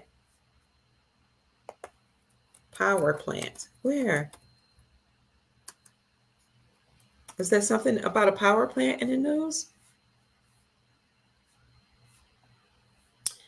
Can you let us know what it is so I can look it up? But I haven't heard about that rumor. Thank you. You may eat copper to restore your energy, Antoine says. As a matter of fact, I eat copper, gold, and silver. Monoatomic gold, colloidal gold, colloidal silver, and colloidal copper. And I get it from the Meta Center Chicago. I need to get some more. And we need to have Dr. Tony Vortex on again. The Meta Center Chicago is where Dr. Tony Vortex, who is a master metaphysician that studied under Dr. Delbert Blair, who has transitioned. I think he transitioned in 2012. He was a master metaphysician, but Dr. Tony Vortex actually runs the Meta Center, and he comes on the podcast, or has been on the podcast many times, But I have been kind of away from, you guys have noticed I've been away from podcasting for some time and only come on here and there because most of my channels have been taken away and I've been censored on social media. But for now, I'm back. Well, he's been on my podcast many times, and I'm going to see if I can find the Meta Center. Oh, it's a Meta Center. Yes, I'm going to see if I can find his website.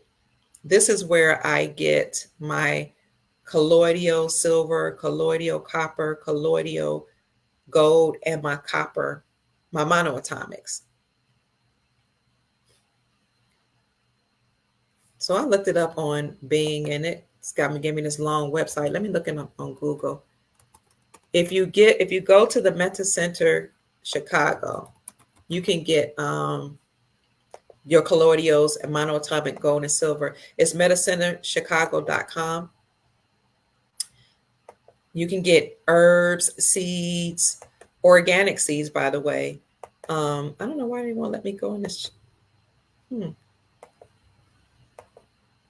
I declare I have more issues with my computers than anybody I know. It's crazy. So it's the metacenterchicago.com. You see, so you can get colloidals, you can get monoatomics. They actually deal with the virus and other diseases on contact and eradicate them. So during the shutdown 2020, that's what I took. I took a lot of colloidal silver to keep me from being sick, and I gave it to my grandchildren. But again, organic herbs and seeds from there. And what else can you get from him? You can get spices, teas.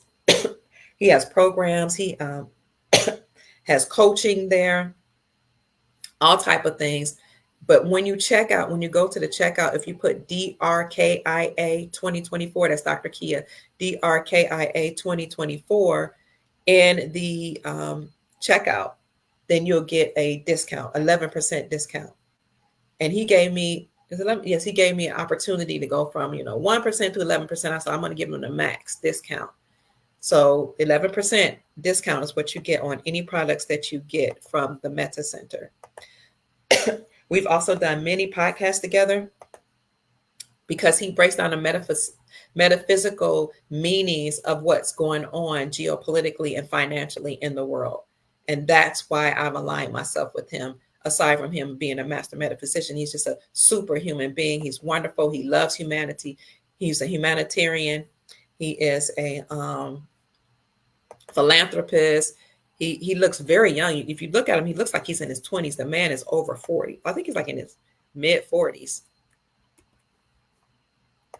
Very, very brilliant man. Thank you for talking about copper, because yes, you can eat it, and yes, I do eat it.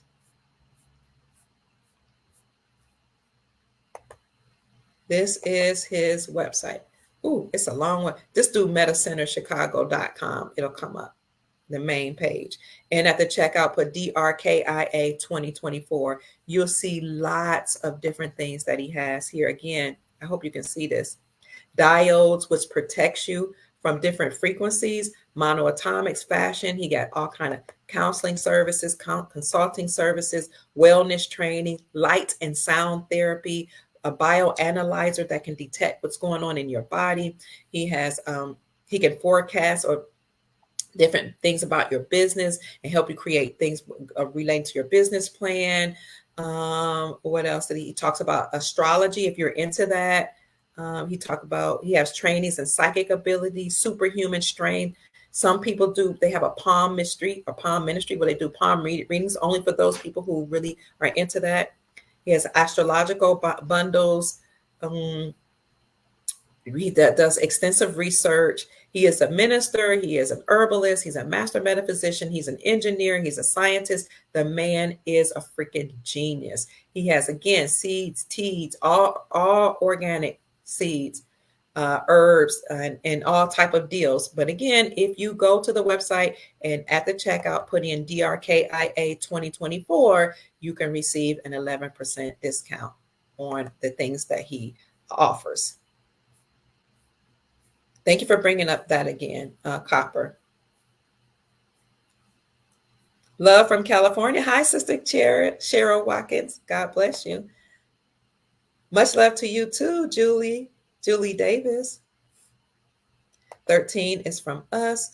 Oh, did you guys hear about McDonald's, how they found certain remains dealing with people? When I put that up on my Facebook page, they fact checked it and covered it and said that was a fake story. But this was actually a mainstream media source that reported it. So I think all of us knew that. And that's why most of us don't eat fast food anymore, because when they were doing things to children, they were putting, and humans with trafficking, they were putting that in the meats.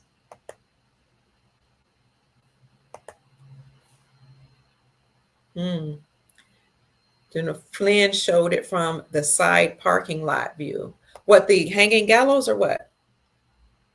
So family, Sinbad says, imagine if we all helped each other and didn't treat cash as God. What kind of world would we live in? Amen. They put all type of things in our food and water because they don't want us to activate our higher self. They don't want us to do things like we used to fly, they say. We used to access many parts of our brain, but we're not able to do that anymore. But we need to relearn how to do those things. Horatio say, please check this out. We won. Tunica won versus C191 on the 6th of June. Versus C191, 6 June 1848 in Morocco, North America, and the adjoining islands. Oh, this is the case? Tunica versus C191, 6th of June 1848, Morocco. Okay, Horatio, thank you, Horatio Bay.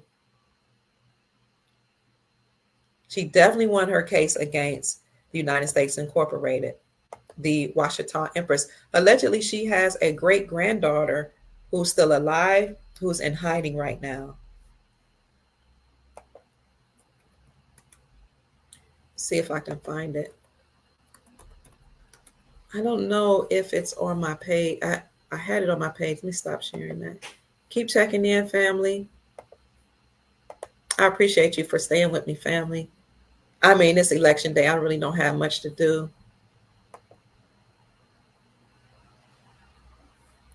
I'm going to see if I can find her picture.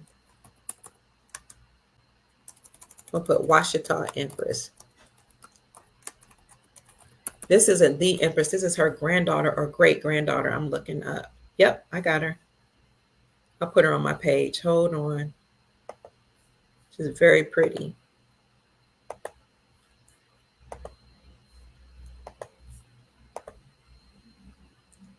I put her on my page, March 27, 2022. Her Highness Divine, Her Majesty, Empress Wendy Farrakha Washita, current Empress of the Washita people in the land of Mu here in America, aka she's also known as the Princess of the Ashita Indigenous Peoples of North America.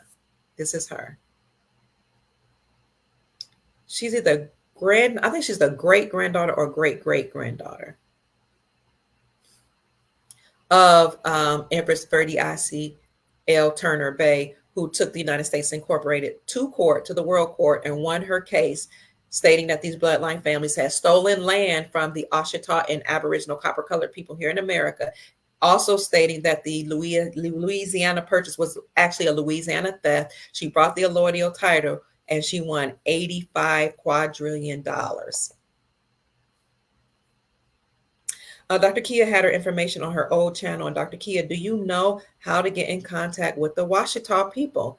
I had information in my, let me see, I hope it's still in my YouTube. I mean, not my YouTube, but I had all this on my old YouTube channel. The first one they took away to a year and a half ago or a year ago. Can you, within a year, I've had 7 channels that they took down and demonetized. I create one, they get rid of it. Create another one, they get rid of it. Create another one, get rid of it. And refuse to pay me the money that I had earned. But I had information here. Okay, hold on. Let me show you information about the Washita. Account suspended? Whoa. I had a website that was about the Washita Empire, and that account has been suspended. Oh my gosh. Okay, let me see if I find this other one. The official United Washita de Dugamagia More Nations History. Let me see if I can, that website. Oh, good. That one's still up. Here you go. Here's some information. You can look up Empress Verdiasi Turner Bay on YouTube and see her speaking. But let me show you this website here that gives you information about the history of the Washita people. Whoops, where is it? 1 minute, just a moment. I have too many tabs up. God, where is it? There it is. I got to get rid of this ad. 1 second. Now that just made it worse. Close. Okay.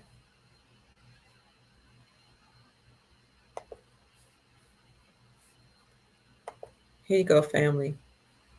Ancestral, urban, organic, and wild crafted health products and more on this channel. Here's the king, one of the kings, established the kingdom of Haiti. There's one of the flags of the Washita people. First Nation, the Royal House of Tunica. So Turner is the other name for Tunica, the Americanized name. United Washington Day, Duke the Mound. See the Mound Ya? Wow.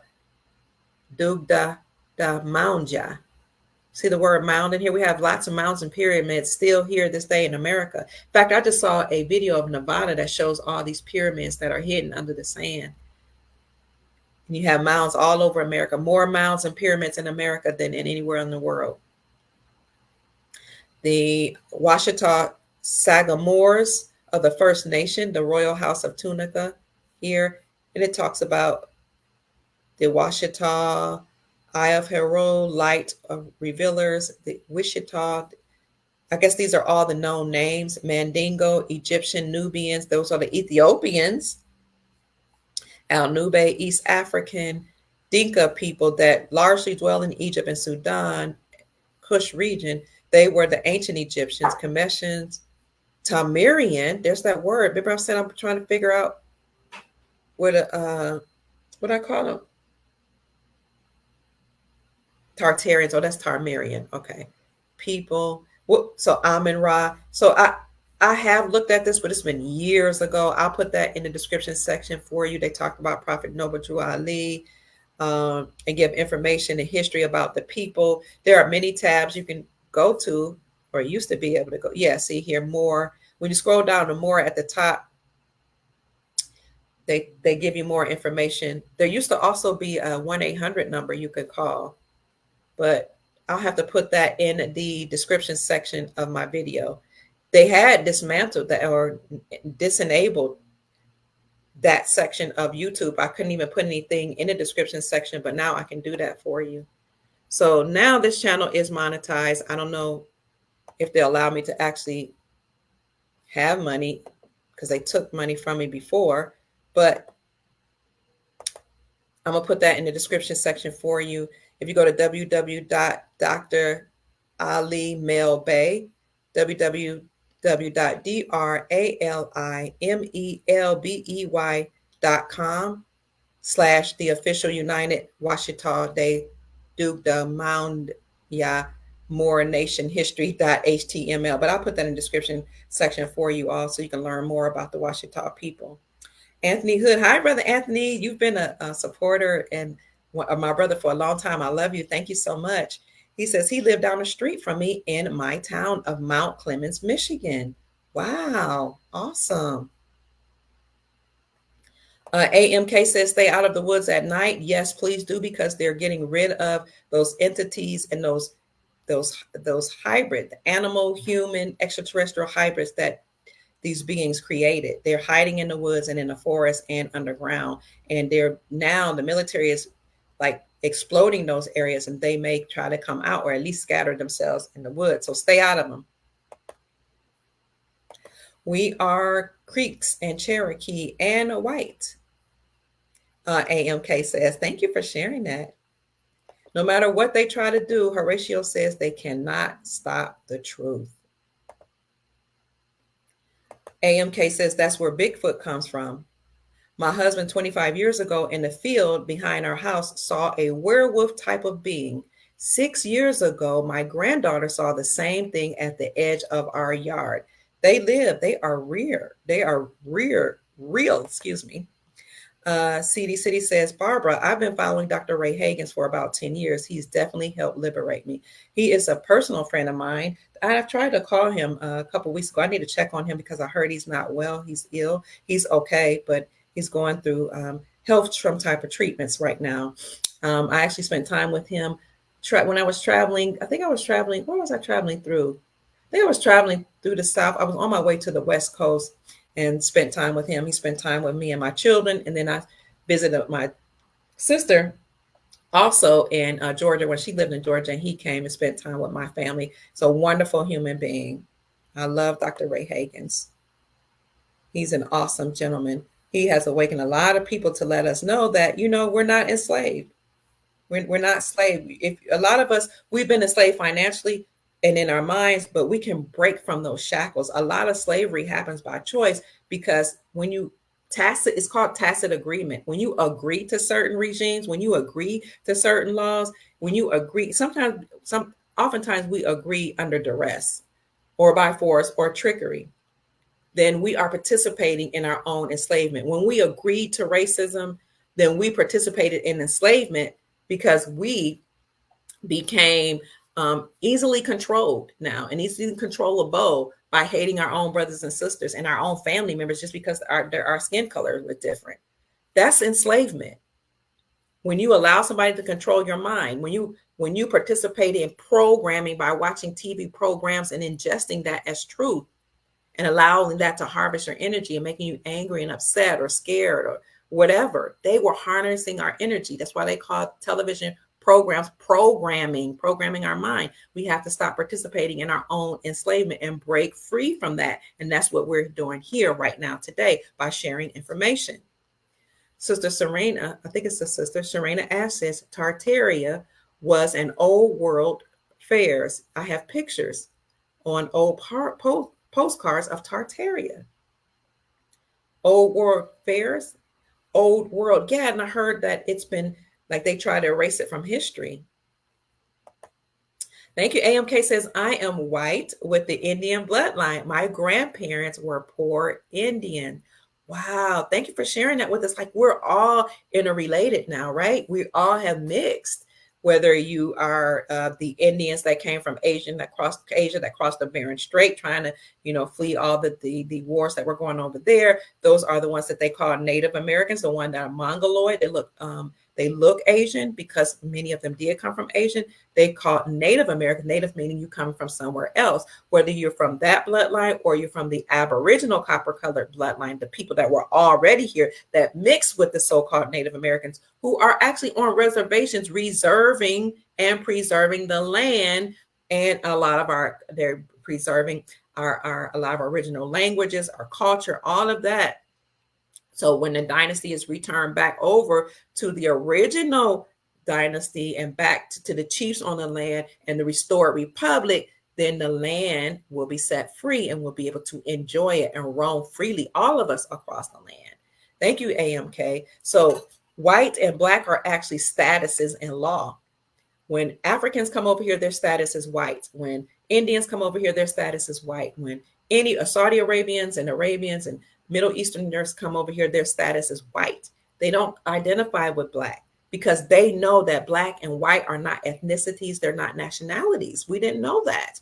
White is a status in law. It's a legal status. White actually means in many languages, purity, clean, whole.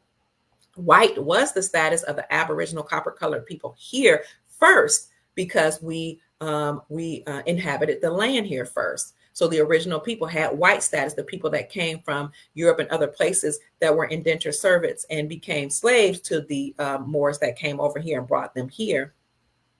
Their status was black because they had no standing in law. They were slaves. They were the first original Slavics or slaves or indentured servants. They had no status. So their status was black.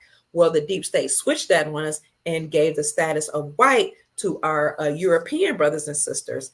And so they had the status of white. How, even though many of them had the status of white, the Irish didn't have the status of white, and the Italians didn't have the status of white. That's why you had Irish gangs, and you had Italian gangs, Italian mafia, Italian drug lords, and all that. That's why the original slums and ghettos, slums and ghettos were comprised of the Irish and the Italians. A lot of the Italians that are here were from Sicily. They are actually have dark complexion. So because the Aboriginal copper colored people that are now called Negro, colored, Black, African Americans, they didn't have, they weren't slaves. They had land. They didn't have to, they didn't participate in the underground economy. We ran everything. It was our land. Our ancestors ran everything, right? So they switched everything and made only some of the Europeans white, gave them white status, gave the copper colored people Black status. So we were original Americans. The 1828 Webster definition of American is the copper colored people found by Christopher Columbus, but now applied to Europeans. And then it'll go on to say now we're all Americans, right? So we had the status of white. We inhabited the land. We had our all. If we do our ancestry, we'll see none of us were slaves. Some of us we were prisoners of war. That's what we were, not slave owners, or slave. We weren't slave enslaved. We own land. It'll say on your great grandparents. Look on their birth certificate. It'll tell you whether they were a slave or a landowner. Most of them say landowners, but they only gave a faction of our European brothers and sisters that status of white. And then they left out the Italian and Irish. But what was happening was the a lot of our European brothers and sisters were mating with us, and we were having babies, and we were doing business together, and we were doing our own thing together, right? So they said, we need to increase our numbers. These are the what I'm understanding to be the Moors that were in power, that make you think that white supremacy is about Caucasian people when it's really not. They place Caucasian people in certain positions while they run things behind the scenes, being the bad Moors or the dirty Moors, because they've been fighting each other for eons of time. They said we need to increase the numbers of so-called white people because these people are getting along together. They're starting to fight against, bloodline families. They're standing, doing business together. So what they did was then they increased the numbers of whiteness or white supremacy by including the Italians and the Irish. Okay, they were originally called the N word. And then they switched it and applied it to copper colored people. You can find this out. You can even ask people in your family if they're Irish and Italian how badly they were mistreated. So then they're like, okay, we're going to start bringing in more people to our European brothers and sisters to now increase the numbers and make it look like there aren't a lot of so-called Black people here. So, but it happened over time. Look up Walter Plecker, who was the president of the Census Bureau in a certain area. He, along with other Census Bureau people, actually changed the status, standing in law, and designation of our people. We were called Aboriginal. AB means of or from. It doesn't mean not or against. They changed that. It actually means of or from. Aboriginal, from the original bloodline here in America. Or indigenous people, the natural born autogenous people, meaning the same dirt that's in the land is the dirt that's in our colon. Autogenous people, natural born Americans. Native born means Native American, you came from somewhere else. The Mongoloid, Asian people, the Native Americans who now, are living on reservations, preserving the land. And some of them got a lot of our benefits too from the government when it was time for the government to give us benefits. And they were allowed to take over a lot of certain things to keep us dumbed down from knowing that, we are the Aboriginal people. Then we were termed the Census Bureau changed our name and people in power, our designation from Aboriginal and Indigenous to colored, to Indian. I think we were still, because they called us Indian. We didn't call ourselves Indian. Indigenous, yes, but Aboriginal and Indigenous, then to Indian, then to colored, then to Negro, then to Black around the 1960s, and then to African American like in the 70s. And some people say that, who is that they say? What's that guy's name? They say has the ownership. or copyright. What's his name? Oh my God. What's that so-called black leader? But we don't like it. In the 70s, they say he owns the rights to the name African American. But if you look it up, the category African American relates to produce and meats. So they're calling us produce and meat. That is what African American means. It is the categorization of produce and meat. Crazy. But they called us black in the 1960s, which most of our people did not like being called black. Nobody liked being called black because it's an absence of color. And the legal status means, according to their law dictionary, you have no standing in law. Well, they called us black. My uncles and aunts and daddy never liked being called black. But then the deep state, who controls Hollywood and their entertainers, commissioned James Brown to sing the song, "Say It Loud, I'm Black and I'm Proud." And they start talking about black power instead of talking about human power. Instead of talking about us all being one and being source, black power, in order to get us to buy into the whole black paradigm. Black means you have no standing in law. You're the slave. It's the status of a slave, no land, no status. And as long as they got us resonating on that frequency, we started believing that we should be treated like slaves. So this is why when you see entertainers come on, they say, "I'm not black, I'm American," because they're saying that's my nationality. I'm not black. I'm not going to say I have no standing in law. We all are important. We all are one. We came from source. And we all, especially here in America, are intermarried. Thank you, AMK. We had babies together. We mixed in with each other. And I think it's a beautiful thing. So now we can't fight against each other. It makes no sense to fight against each other when we're one family. Thank you so much for saying that. So that's just a little bit about why, it's important not to call ourselves black, because that means you have no standing in law. So that's why people that come here from different countries say they put on their documents they're white. And we get mad and say, "No, you're Jamaican, you're brown, you should be black. No, you're this, you should be black." But isn't it funny now we're saying Kamala Harris isn't black? What is black anyway? What do you mean she isn't black? She's not from America. She said she was born here. Okay. So they play on words. She said she was born here. That's left up for debate. But by definition, the forefathers that said they created the stipulations for becoming a president, you have to be natural born. See, natural born, didn't even say native born, natural born, and be subject to the jurisdiction of the state in which you were born, and be subject to the jurisdiction of America. She's not subject to any jurisdiction of any state here in America or to this republic. Her parents are from allegedly Jamaica and India, and it's up for debate if her father's really Jamaican. He's likely Indian with a Jamaican citizenship, because a lot of Indians are in Jamaica with a Jamaican citizenship, because the deep state put the Indians over the Jamaicans and gave them certain jobs and positions so they can create a caste system where you have Europeans, then Indians, and then Jamaicans. So he most likely is an Indian with a Jamaican citizenship. Regardless, her allegiance is to the allegiance of the nation and nativity of her father and her mother, India and Jamaica. But she's always touted that she was the first East Indian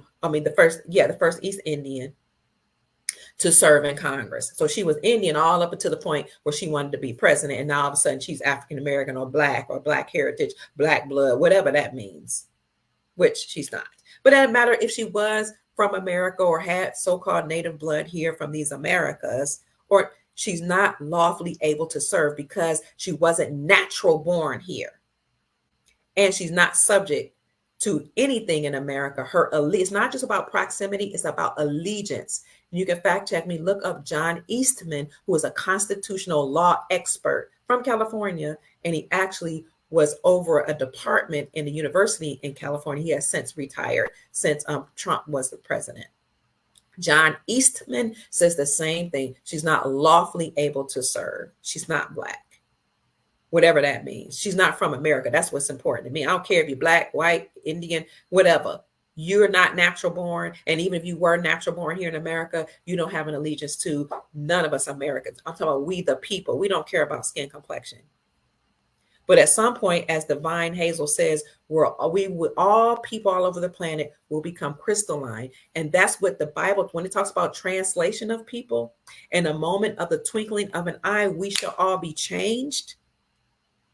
That changing that they reference was prophecy and foretelling that at a certain time we're all going to walk through certain chambers, I've been told, with our guardian angel or with our galactic angel or mentor. We're going to walk through certain chambers, and our bodies will become crystalline. Whether or not you walk through a literal chamber or whether or not the whole earth is going to ascend and resonate at a high vibrational frequency, or however that's going to happen, all humans, all of us here that remain on earth, as the earth evolves and transcends to this beautiful new reality, we all will become crystalline. Our bodies will become crystalline. That's what the scripture was talking about when the second coming of Christ. There's a Christ consciousness that's going to happen. In a moment, in a twinkling of an eye, the Revelation is talking about our bodies will be changed. We're going to become crystalline. We're going to experience heaven on earth. We're creating that right now by vibrating at a high frequency, by staying joyous, by staying positive, by encouraging each other, by loving each other, by supporting each other, by being here for one another, by helping each other when the Sarah and Jasara comes in, and when your currencies revalue and you become very wealthy. We will all experience in massive amounts of joy, and we are right here and now and in the future creating heaven here on earth. Hey, Andrea says sweets for Trump, baby. He's checking in. The website from the Meta Center is metacenterchicago.com. Trump is talking about getting free from this beast system. Absolutely. Thank you so much, Chantrice. Put up the code. Thank you, guys. You guys are awesome. So, Mickey M. Ba CO6 says if you want monoatomic gold, any monoatomics, which, by the way, monoatomic gold is actually the manna from high that the children of Israel ate when they were in the wilderness after they had come out of the land of Egypt, out of slavery, and going into the promised land. They asked for manna. They asked for food. The Creator gave them manna from on high, which many scientists have purported that the monoatomic gold is that manna that they ate. It activates your pineal gland. It gives you psychic powers, which just means that you're able to think clearly, see clearly, sometimes see into the future. It helps your dreams become more vivid. It makes your body feel better. It addresses certain ailments in the body. So if you want monoatomic gold, if you want colloidal silver, colloidal copper, colloidal gold, or you want organic heirloom seeds, you can go to this website. If you desire coaching, counseling for your business, for yourself, if you want to go through he has these machines that actually detect certain ailments in your body, and then he and his team can come up with certain treatments or different things to address those. He has teas even. I've taken his teas for hot flashes.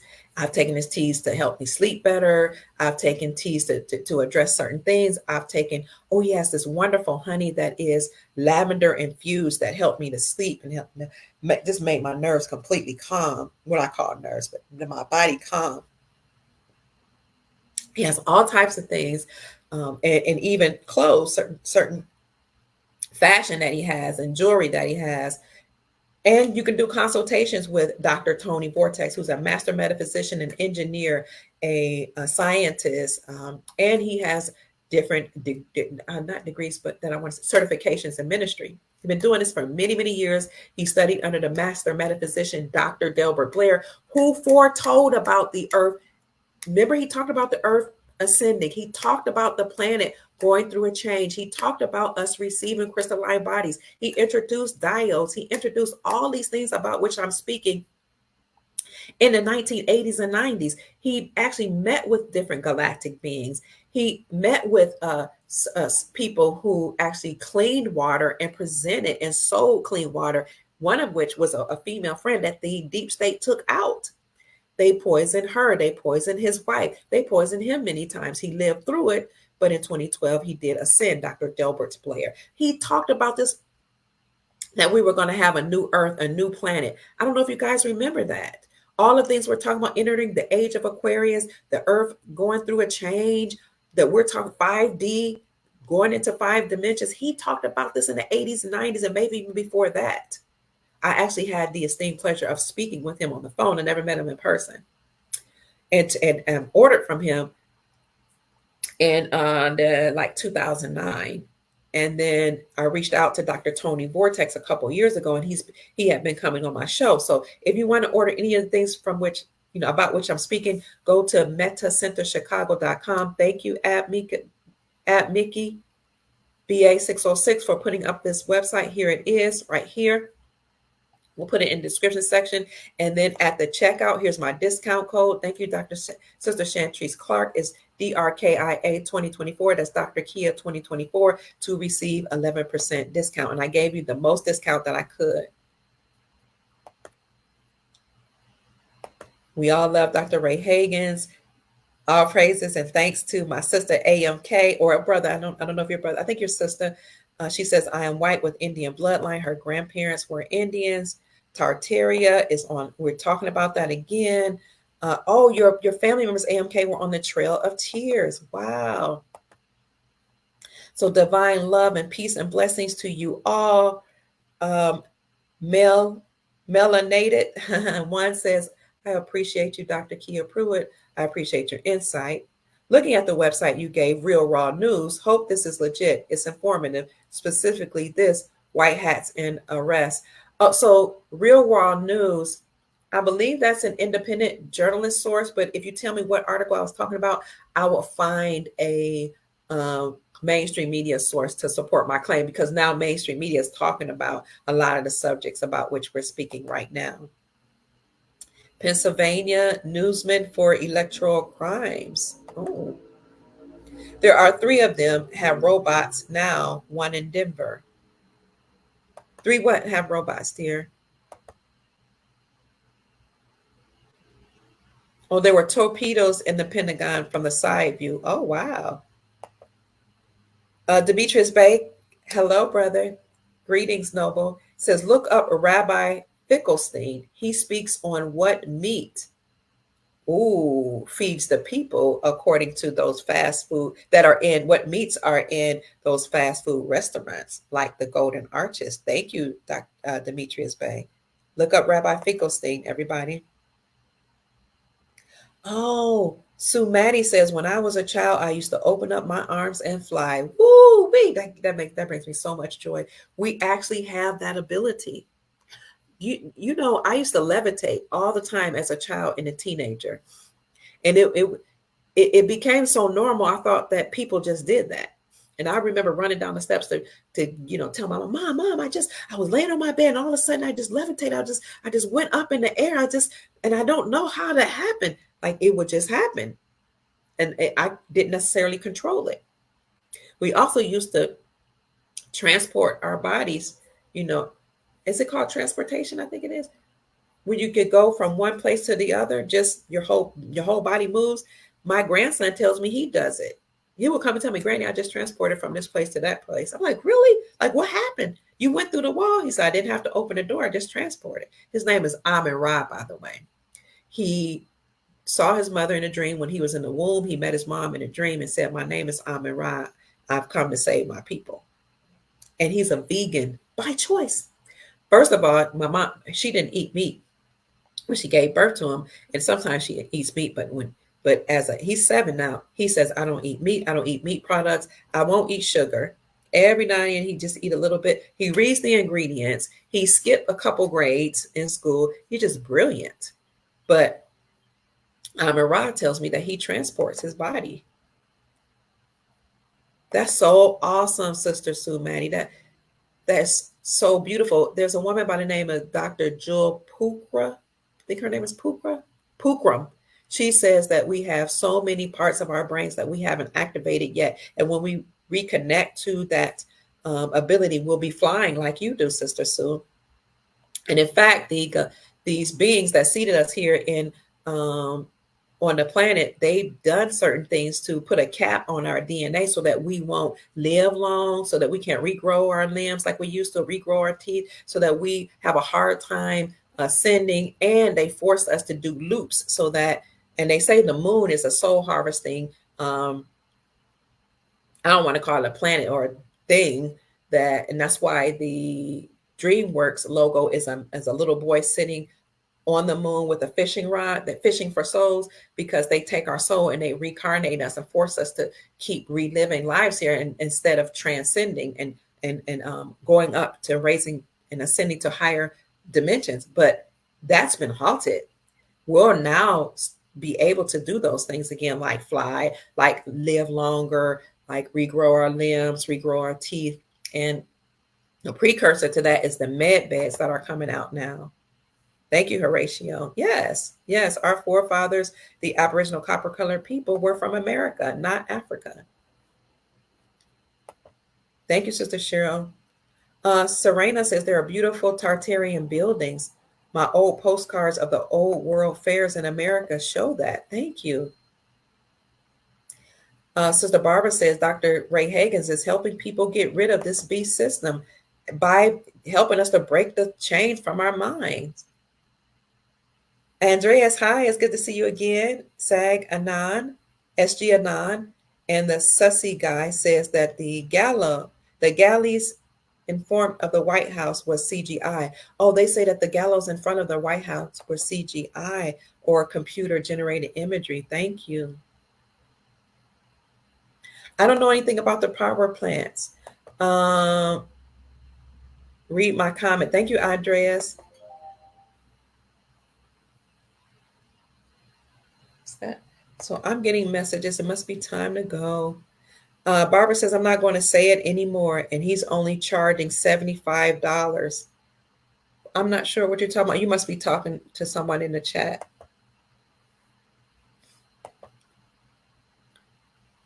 Yes. Oh, CD City's been following Dr. Ray Hagins for 10 years. That's awesome. Over 10 years. We talked about the Bigfoot. Horatio say the Washita. He's you must be Horatio's Washita. Yes, sis. We the Washita are still here in America. AMK says my uncle is a huge redneck hunter. He told my cousin to stab the woods at night.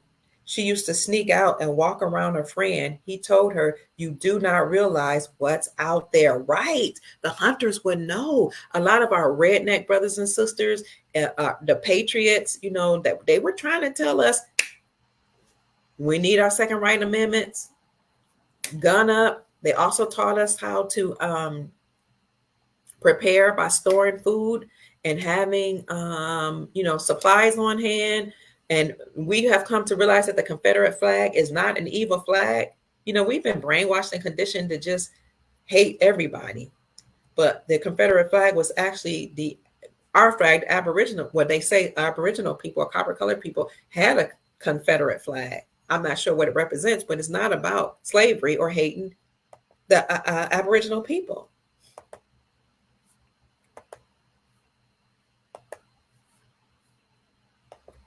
AMK is Cherokee, Washita, and European blood. Barbara is checking in from Riverside, California. Welcome, sister. Love Nubian says, wow, glad to know that because I had planned to camp in my RV. Thanks for the news. Yeah, be careful because they are getting rid of those entities that are in the woods. So you want to make sure that you're mindful about where you go. Serena says, how about the 1896 Barron Trump book, the last chapter, The Last President, Silver is King. All right, Trump is the last president. His son's name is Barron. Let's all pray for Dr. Ray Hagins. We know he's sick. He used to be a pastor, and he went to Egypt over in Africa to look at some of the old information, the relics there. He read the rolls there, and had come into some information that awakened him and liberated him from some of the the things that he had learned as a pastor, and he decided to then open up a different type of institutions where they started to dig into ancient information and history that not only the Bible, that was separate from the Bible, not to disclude the Bible, but to add to the information in the Bible, because we know a lot had been taken out of the Bible, especially when you think of the conferences that they had in the Bible. They actually created conferences to take out certain information. So when you know that they've taken out information, and there's one particular conference, was it of 325 AD, Conference of Nicaea, that conference and others where they agreed to take out certain information from the Bible to keep us enslaved, us all humans. Horatio H. Davis Bay says, family, I ask that you all please pray for my tribe here because I just lost my mom. Oh, Horatio, we're so sorry. We send you our love and our comfort, and prayers of blessing, that the Most High will give you peace of mind, and that the Most High and the people around you will love you and just be there for you in your time of need, your time of loss. I am so, so saddened to hear this information. It's hard to lose a loved one. I lost my dad in 2012. Thank God my mom is still here, but I'm losing aunts and uncles left and right. So I can relate somewhat, but not to the loss of a mom. So family, please pray for Brother Horatio. This is a hard time for him. We don't want him to suffer or go through this alone. AMK says, my best friend is Black and I am white and I love her like a sister. We all need to live together and love each other and get along. I wholeheartedly concur. Love Being Nubian said they tried to take the Tartarians from history, but she has a book on Tartaria. It's a wonderful book full of real information. Wow. Obama and the Clintons, you're a divider of racist spewing hate. Ooh. Oh, those two are? Right, because I refuse to spew hate. We're all one. Divine Hazel is from the blood of Micmac and Native nations. All right. We're not crayons. Thank you, Sneaky Snooky. Silver, BSV, XRP, and Dinar. House Quest 13 says that's what you need to invest in, I suppose is what he's saying. Love energy is increasing all over the place. We're spreading love and sending out love to all of our soul family members. Copper Tone Wild One says, look at the 1790 census, the first ever on the land. Thank you, Copper Tone.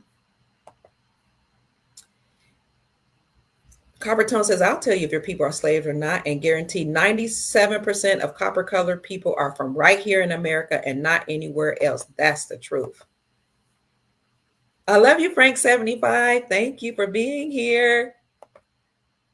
I love you, my dear friend. Doctor, I love you, my dear friend. I love you back. I love you more. Something proves tax exemptions. They're putting, they're putting something in our food. Okay. Jesse Jackson, thank you so much.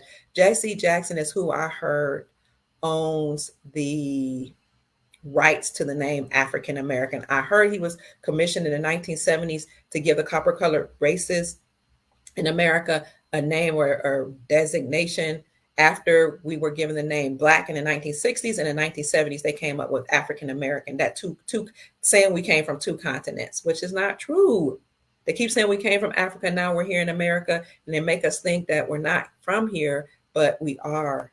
And all we have to do is look into our own history. As Linda says, Sister Linda DiCarlo says, we're all brothers and sisters in Christ. How dare anybody tell us to hate another Christian or another human being? I add that part. We hate no one. We love everyone.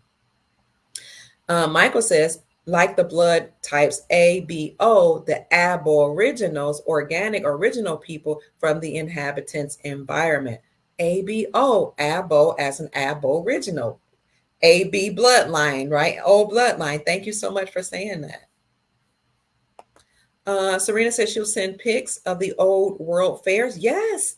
St. Louis expedition. It was beautiful.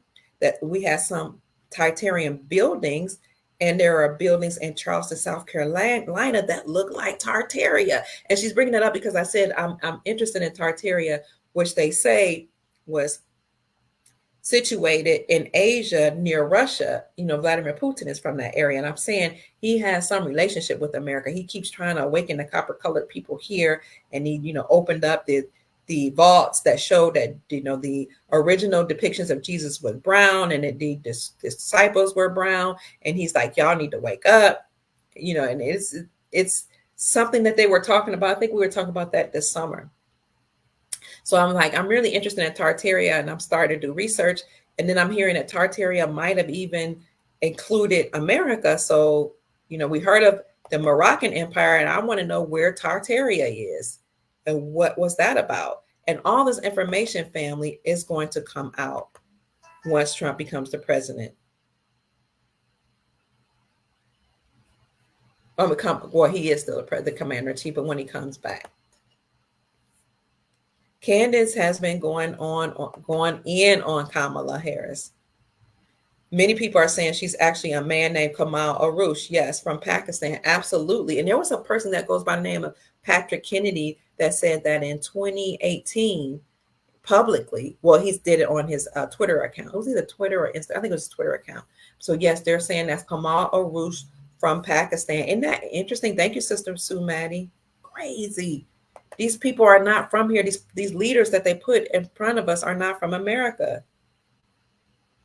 How do we say the ones that came over on slave ships were sold by upper status blacks to the slave traders? How do you say that? They've been saying that. I don't believe it's true. AB means distant from or away from. Ab means away or distant from the original. Actually, if you look up the etymology of AB, it means from or of is what I saw with kid. But we'll look at it, darling. We'll look into that. Thank you so much. The smooth brown skin people are mentioned in the Bible now that you mentioned copper skin. Yes, ma'am. Thank you, Sister Serena. Oh, so you're talking about slave traders, AMK saying. Yeah, we don't know. We don't know why they came up with that story except for to confuse us. There likely were some slave traders, but to say that Europeans, participated in the slave trade and all their ancestors owned slaves, I reject that, sister. So I'm agreeing. I just reject the premise that all of our European brothers and sisters are descendants of slave owners, because some of descendants of people that look like me were actually slave owners. Sumati says Kamal and Barack go way back. There's a picture of the two of them together. They're probably related because all of those people in power are related. And the bloodlines married and married each other. Anthony says, what, those Moors that came here, did you know that the people that came here that brought Europeans here, they're actually the brutish Moors? That's British, brutish Moors from Britain. Thank you, Brother Anthony. Sister Serena says, bronze skinned people sounds like copper colored. And Jesus they said his skin looked like it was burnt in the wood, right? He had hair like wool. His skin was bronze. His eyes had fire in them. Copper colored. Bronze. Thank you, Brother Horatio says we're going to have glorified bodies. The Bible talks about that, or crystalline bodies. That's where we're going. So keep your vibrations high, stay on the love frequency, stay in the joy frequency, make sure we support each other, we stay encouraged, we love on each other, we keep everybody in a high frequency. Don't buy into the mainstream news, even if they do a false flag attempt, even if they start marching and protesting, don't buy into it, don't feed into it, because if you get angry, the bad people, the minions that still are around, they will absorb that energy. When you get angry, you have hatred, you buy into the racism paradigm and all that division, you emit a psychic energy called loosh, Loosh. Those beings that are in power that are not human, they absorb loosh energy from us. They eat it, they live in it, it expands them, it makes them grow. So we're not going to give into that. Okay, so if whatever you have to do, if you have to live off grid like Love Being Nubian says she's going to do, that live off the grid so you can stay away from all the news or just turn it off. Sister Serena says, thank you for all the information about Arthur Pleckert. His name was Pleckert. Pleckert was his last name. So much history. Yes, I never liked saying the word black about a person when I moved to the South. I know it doesn't sound right coming off your tongue. It just doesn't sit right in your spirit, right?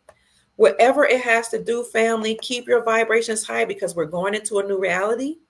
We're going to be buying new things, and we're going to do Nasara and Dasara in the RV. We're going to bliss our family members. We're going to help out people who are less fortunate, because I heard the RV will happen before Nasara and Dasara. Abrahamra says they have Bigfoots in India, Bigfoot sightings in India. People recognize them as big demons who live in the mountains. Wow. And remember, yes, stay out of the woods. Remember, family, we're all moving to a whole new reality. You can start right now by only focusing on good. The scripture says, let's see what the scripture says. I keep going back to the scripture because that's my frame of reference. I was born, I think my mom might have been Christian when I was born. I don't know. My grandparents, my dad was Christian.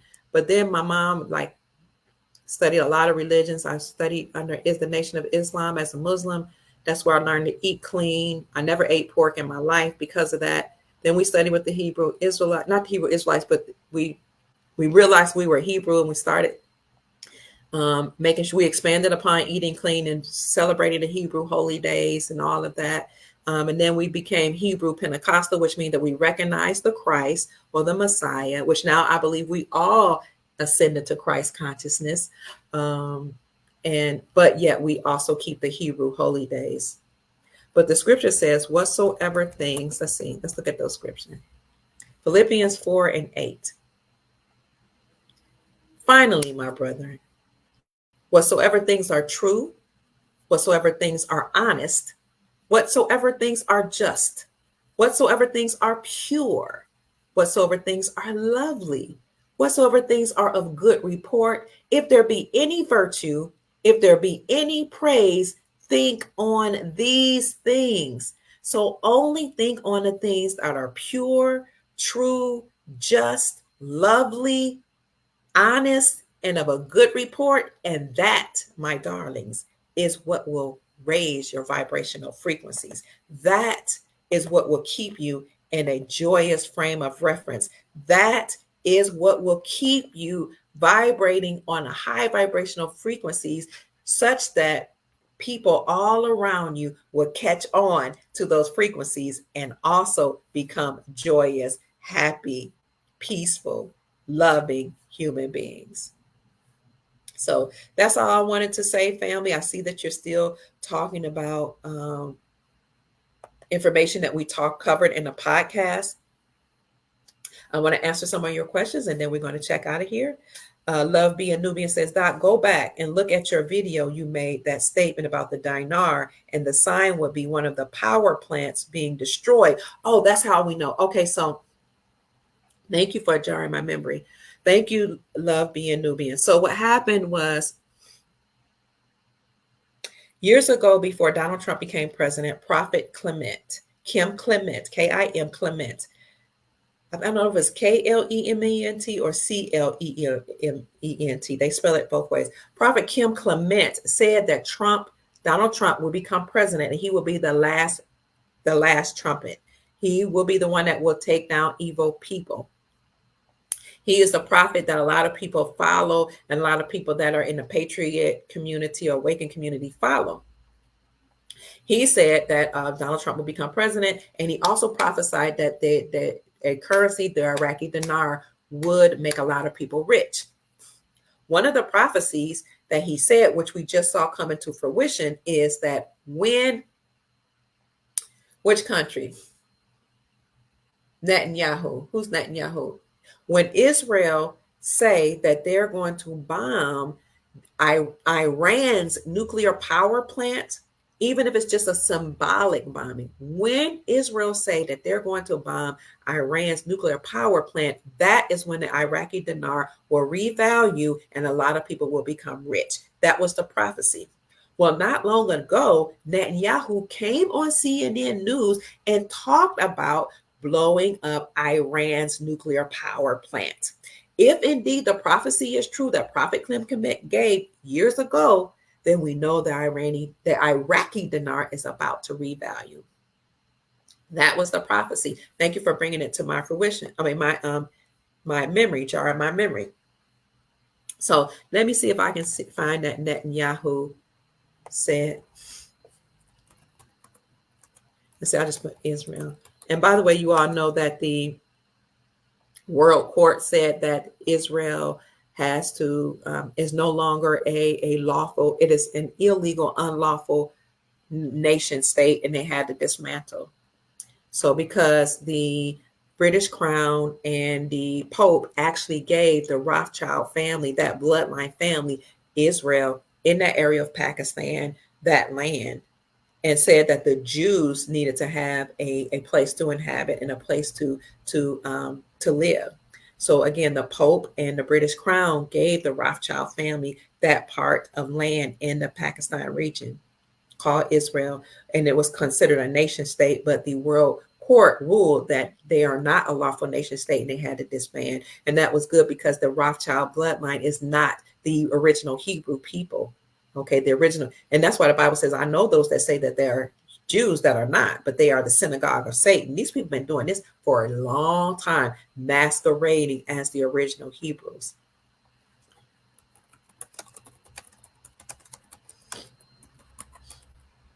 Let me see.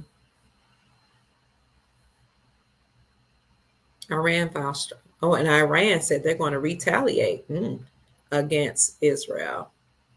Wow. What? Israel strikes Iran. I just read as payback for missile attack, risking escalation of Middle East wars. That's one thing that came up through AP News.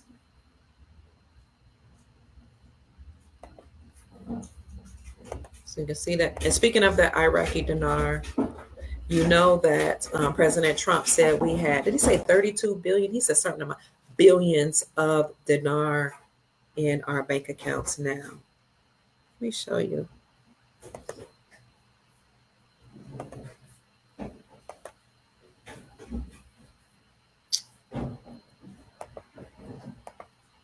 Here's the article. Israel strikes Iran as payback.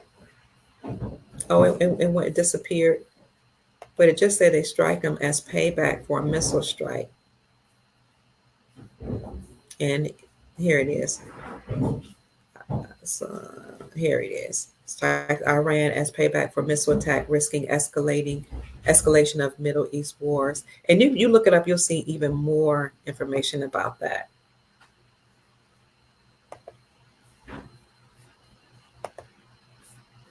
So if indeed that prophecy is true, you know that we're very, very close family. We do see that they did strike. Israel struck, they had mentioned that they planned to strike Iran nuclear power plants. Let me see if I can find where.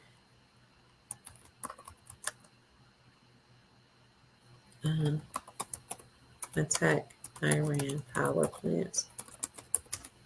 I have so many tabs up. So I'm going to show you. I just Googled it right quick. But you can see that Netanyahu went on CNN News and actually made that announcement. This is news about attack here of the power plants. Many articles. Why an Israeli attack on Iran's nuclear power plant. Satellite images show damage from Israel's attack on October 27, 2024. Uncertainty after Israel's retaliatory strikes on Iran. An Israel attack on Iran damages facilities at a secretive military base. The threat of Israeli strike grows. And there are more articles here from missile batteries to oil refineries to nuclear labs. And you see, Forbes even covered the story, MSN News, why it happened, Iran vows revenge for the attack, and more articles. So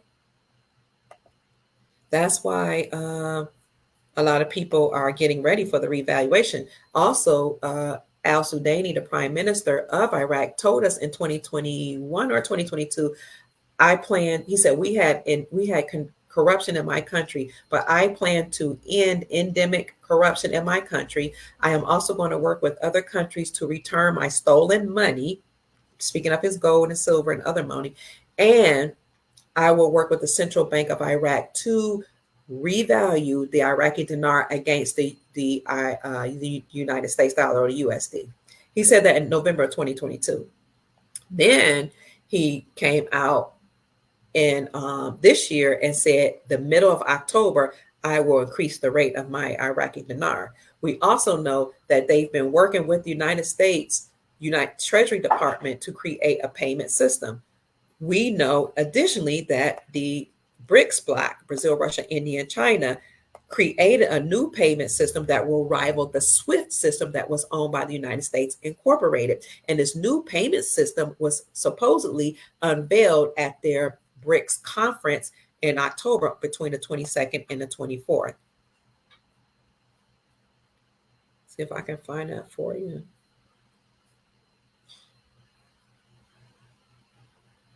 Okay, I don't have that up here.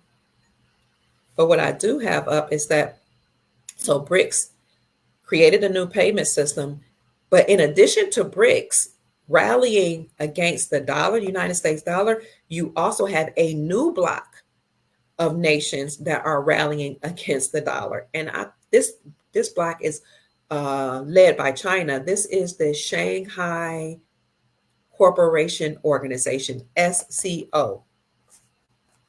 They are now dropping the United States dollar. And let's see what it says, what this article says. This was published by Watcher Guru. Oh, what happened? Here it is. Another BRIC, new after BRICS. This just came out October 31st, last week. A new alliance will ditch the United States dollar for trade. The dollar is done. Okay. What is this new alliance? This was October 31st, 2024. It is known as the Shanghai Corporation Organization. I'll show that to you. A new alliance is looking to de-dollarization ideals of BRICS and is ready to use the upcoming unified payment system. Remember, I told you BRICS just unveiled a new payment system that will rival the SWIFT system that was controlled by the United States Federal Reserve Central Banking System. The SWIFT system is tied to the United States dollar, USD, the petrodollar, and that old agreement between the United States Incorporated and Saudi Arabia. But you know that contract between the United States Incorporated and Saudi Arabia ended in June. I think it was June the 19th, 2024, this year, and it was not renewed. Why? Because Saudi Arabia joined BRICS behind the scenes and is amassing gold, accumulating gold, in an effort to destroy the dollar. So this new alliance is now using a new payment system and following the ideals of the BRICS coalition, Brazil, Russia, India, China, South Africa, and ready to use that payment system to end cross-border transactions. This puts the US dollar at risk as several developing countries are planning to cut ties with the world reserve currency. When they cut ties completely from the world reserve currency, that ends the United States petrodollar, that ends the USD, that ends the United States Incorporated, which, by the way, is already defunct, bankrupt, and insolvent, as well as the Federal Reserve, insolvent. So let me see. It goes on to talk about the SCO alliance. BRICS member China has convinced other member nations in the Shanghai Corporation Organization to ditch the dollar for trade. The SCO member nations have aligned with the unified payment system that BRICS produced and will reduce United States dollar dependency after the launch. The Secretary General of the Shanghai Corporation Organization, Zhang Ming, confirmed this, that the bloc members, the Shanghai Corporation, will use the new payment system in the future. The discussion on creating a single payment system is currently in progress in an informal format. At the moment, work is being done to increase the share of national currencies and mutual settlements, he said. The Shanghai Cooperation Organization bloc plans to settle trade in local currencies, each nation's local currencies currently, but they will switch to their new payment system next. This makes both BRICS, the Brazil, Russia, India, China, South Africa Coalition, and the Shanghai Coalition or Corporation Organization Alliance the front runners of de-dollarization. What they're not telling you is that American states, 45 states, have also reclaimed gold and silver as money, thus ending de-dollarization or ending the dollar as the world reserve currency system, or the world reserve currency. Being also shared that the SCO, the Shanghai Corporation, plans to increase the share of local currencies for trade and transactions. In 2022, the Samarkand summit was successfully held, where a concept for increasing the share was adopted. Work in this area is actively progressing, he shared. In conclusion, the end of the United States dollar usage is consensually being promoted by BRICS and the SCO. By BRICS being the Brazil, Russia, India, China, South Africa Coalition, and the Shanghai Cooperation Organization. That's a whole nother block of corporations that are led by China. Let me see if I can find 45 states reclaim silver. Sometimes they hide these articles, which I think is interesting. Let me see if I can find this article about 45 states. Well, you guys know I've covered the articles that said, you can look up articles that says 42 states repealed the state taxes from the sales of precious metals. Then you had a Missouri, then Wisconsin, then Mississippi, and then Kentucky became the 45th state to do so. Oh, here's a question. What if all 50 states use gold and silver? Oh, I'm gonna have to. States have now passed bills eliminates the. Oh, let me pull up this article. I can't find. There is a Sound Money Defense League. See if you can find that. It was published by Money Metals. Talks about how more than 45 states have repealed the state taxes from the sales of precious metals. Okay, this I was trying to answer the question, what if all states repeal the state taxes from silver and gold? But this article doesn't cover it like it says it will. Okay, let me get out of here. So let's go to Sound Money Defense League. Sound Money Defense League. 45 states repeal taxes from precious metals. And again, when you repeal or remove the state sale taxes from the sales of precious metals, then what you're doing is you're prioritizing silver and gold as money. You're saying silver and gold are no longer, can't be deemed as a commodity or something that, what's a commodity? An artifact, a relic. But now you have to acknowledge it as actually money. And that's in alignment with the Constitution, Article 1, Section 10, that says the only thing that can be used to pay off debts and the only thing that can be used as money is silver and gold. So I see one by the Sound Money Defense League. That's, oh, here we go. Ooh.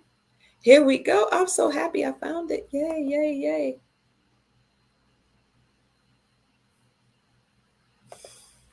Thank you, ancestors. And then we need to get out of here, family. We've been on a long time. The resurgence of gold and silver as money. See, you'll hear about BRICS, which we were one of the first people to actually come out to talk about these nations join the BRICS coalition according to the secret agreement called Project Sandman. We also introduced Project Sandman to the independent journalism community and truther community. Some people may have known about it a while ago. We didn't know the name of it. Then we started talking about BRICS before mainstream media. Of course, mainstream media never wants us to know what's going on. And then I started talking about the states. And you know what's interesting? I started talking about years ago when it was only 13 states. That was in 2014 when I lived in Ghana. I was talking about 13 states and how, that were using silver and gold as money. I lived there 2014, but I want to say I didn't start talking about it till shortly thereafter. But I did in 2014, 2015, start talking about how in Ghana, you saw the Chinese and Europeans, they're mining gold, and how I had read excerpts from a book called Africa is China's Second Continent. You can find that book online. I was like, something's happening with gold and money. Like they're planning for something. So we started talking about the 13 states, and then state by state started joining. I announced it, and I think Ohio might have been 41st state or something like that. And I was born in Ohio. So I was like that. One of my friends was like, oh, kid, you keep talking about gold returning its money. Did you see what happened in Ohio? Shout out to Karen. Thank you, Sister Karen from Portsmouth, Ohio. So, and then I started even talking more about states, one after one, were reclaiming silver and gold as money. But what I was saying was these states are repealing the state sales taxes from the sales of precious metals, which means that we're acknowledging silver and gold as money. And when I made that announcement, do you not know that people in the economists, no, I don't want to say economists, people in the financial sector, in the precious metal sector, were saying that I was not telling the truth, that just because you repeal the state taxes from the sales of precious metals, that does not mean you're acknowledging silver and gold as money. It does not mean we're moving to the gold standard. And they would like refute me on my live. So I'm not going to like argue with people on my own live. I was just like, okay. But knowing that I had an understanding and overstanding that repealing state sales taxes was actually acknowledging silver and gold as money and moving towards gold and silver as money. So I started talking about this. Oh, by the way, gold just is at $2,756 an ounce, and silver is at $32.88 an ounce. So it's going up, family. So you know what that means? We're getting closer and closer, and as silver and gold increase in value, that means the dollar is decreasing in value, and we're getting closer and closer to actually realizing silver and gold as money. In a recent episode of Kitco News, when was this article published? May the 13th. That's that number 13, 2024. Host Jeremy Sassafran focused on Money Metal's national advocacy and efforts of returning silver or talking about silver and gold as money. So he interviewed JP Cortez, who was the executive director of the Sound Money Defense League, about the resurgence of gold and silver and the policies across the United States. This initiative was led by the Sound Money Defense League and Money Metals Exchange. They said was deeply rooted in the Constitution. I don't know if it was led by this. They said it was led by the Sound Money Defense League, but I can tell you that in 2018, Alexander Mooney actually introduced House Resolution 5404, which was a bill to define the dollar as a fixed weight in gold. So he did that in 54. Alexander Mooney, as in money, from West Virginia, a state senator, a state representative. Mooney, money, everything they do is they have meaning behind it. Mooney is money, just with an extra O. In 2018, when president was at the forefront as the president. Then he did it again in 2021, and he called it the Gold Standard Restoration Act, and that was House Resolution 9157. And then he did it again in 2022 and again in 2023 as House Resolution 2435, the Gold Standard Restoration Act, to define the dollar as a fixed weight in gold. So maybe he was working with the Sound Money Defense League. So this article says the initiative led by, and I did report that in 2018 when Alexander Mooney actually introduced that bill. I was like, we're moving back to gold. And I've been talking about gold and silver again since I lived in Ghana in 2014. So God always allows certain things to happen. Of course, I didn't plan any of this. I moved to Ghana because my sons were there doing business, and one of them was engaged to a Ghanaian woman. So I moved there for some time. We bought we bought a place there. We started like looking at the gold mines, like what's going on here. So the initiative was led by Sound Money Defense League and Money Metals Exchange, but it was deeply rooted in the Constitution, which originally recognized gold and silver as official forms of money, specifically in Article and Section 10. He discussed a constitutional revival underway across several states aiming to eliminate taxes on precious metals and reintroduce them into daily interactions. So when I was being refuted on my podcast, like before this article even came out saying that they're repealing state taxes, we're moving back to gold and silver as money, I had to stand on my laurels. I had to stand on my square and keep stating emphatically, stay encouraged. We will not be using central bank digital currencies, not the nefarious ones that they were trying to push to us. And state shortly thereafter, you saw states actually reject them and call them unconstitutional. Okay, I said, but we will be, because a lot of people that were in the metal industry, that was in government positions, that were in economics and different segments of society, they were trained to not talk about and promote silver and gold as money.